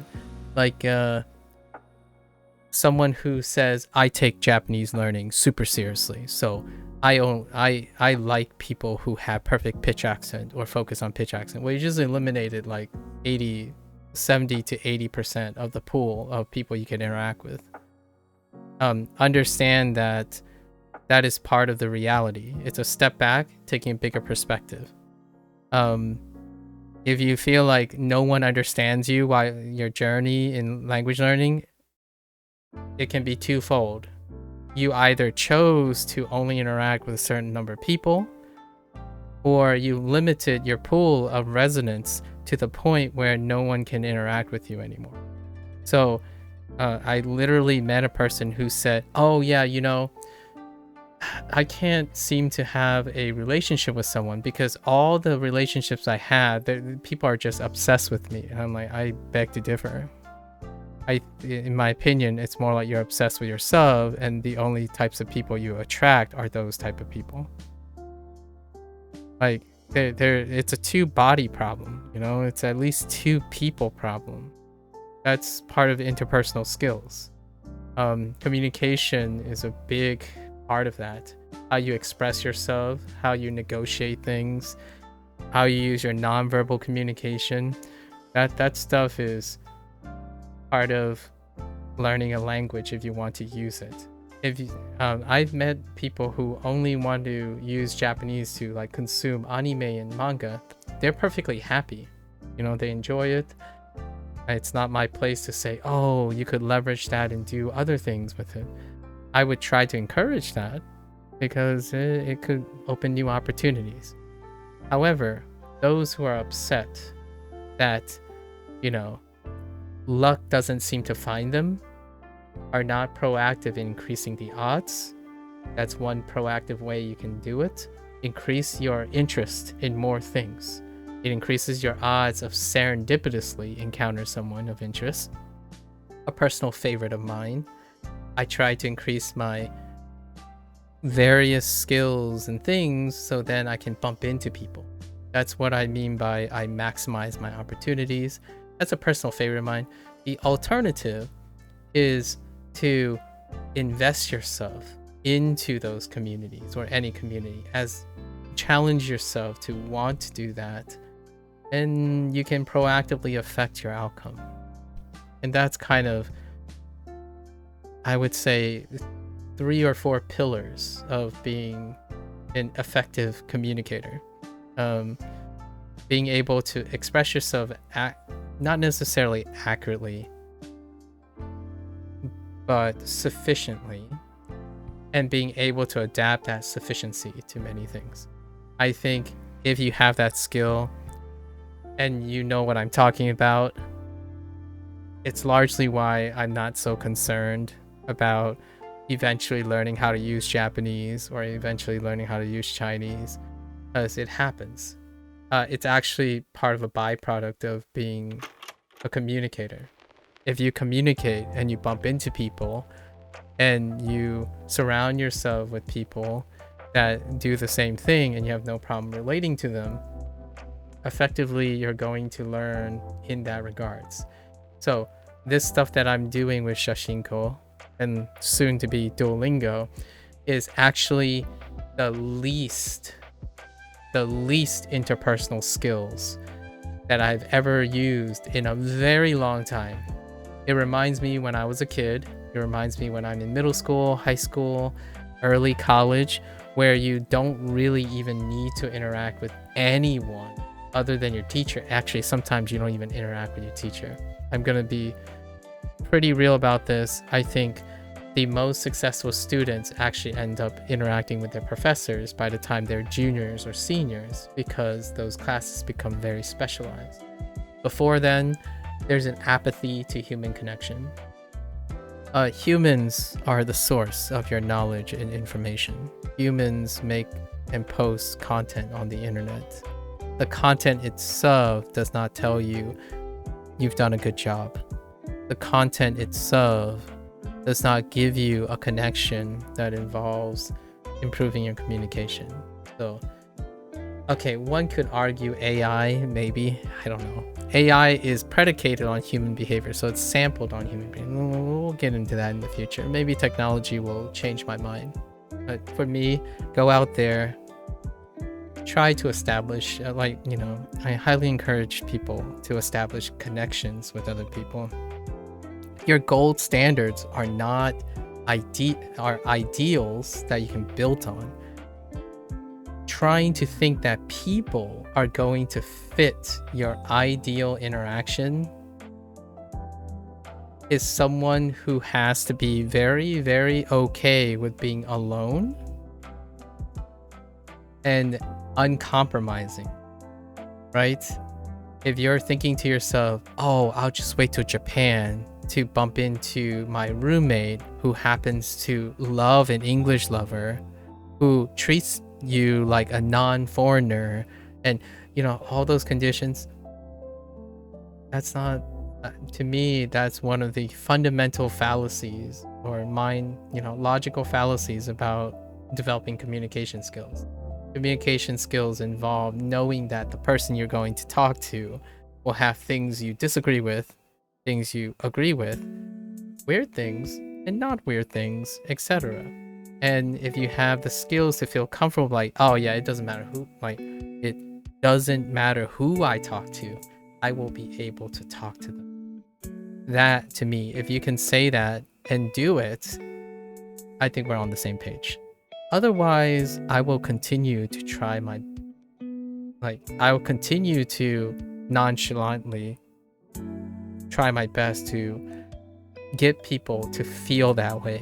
Because I think that removes the burden of Duolingo. That removes the burden of Anki and constantly looking for tools to postpone talking and enjoying language learning.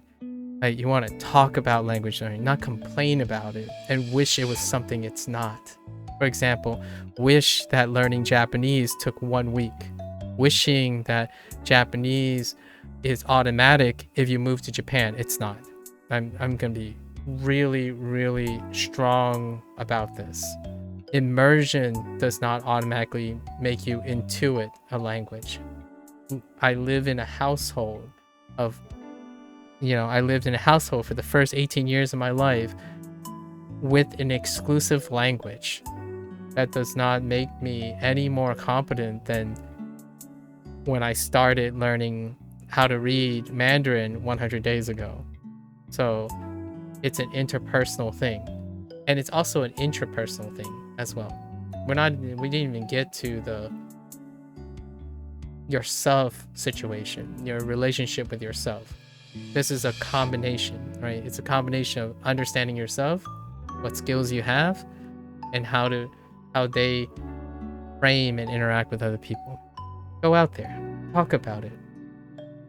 If the first one doesn't work, second one. When you see an opportunity, in my opinion, that someone's like, oh yeah, they're having trouble, go through the effort, right? Like, oh, this person seems like, maybe you can ask them, would they care to talk about it? You never know. And the more you do that, and the more you hear other people talk about that type of thing, it gives you more ideas. You'll be able to intuit it, in my opinion, right? Like, if you hear someone over and over again say these things, you'll get used to also be able to do that. Oh there, Benko, did you rename yourself again? Because that avatar looks very familiar. Okay, all right. Anyways, that's our closing remark for Shashingo for my digression. But yeah, keep on learning, folks. We're gonna change gears. Thank you.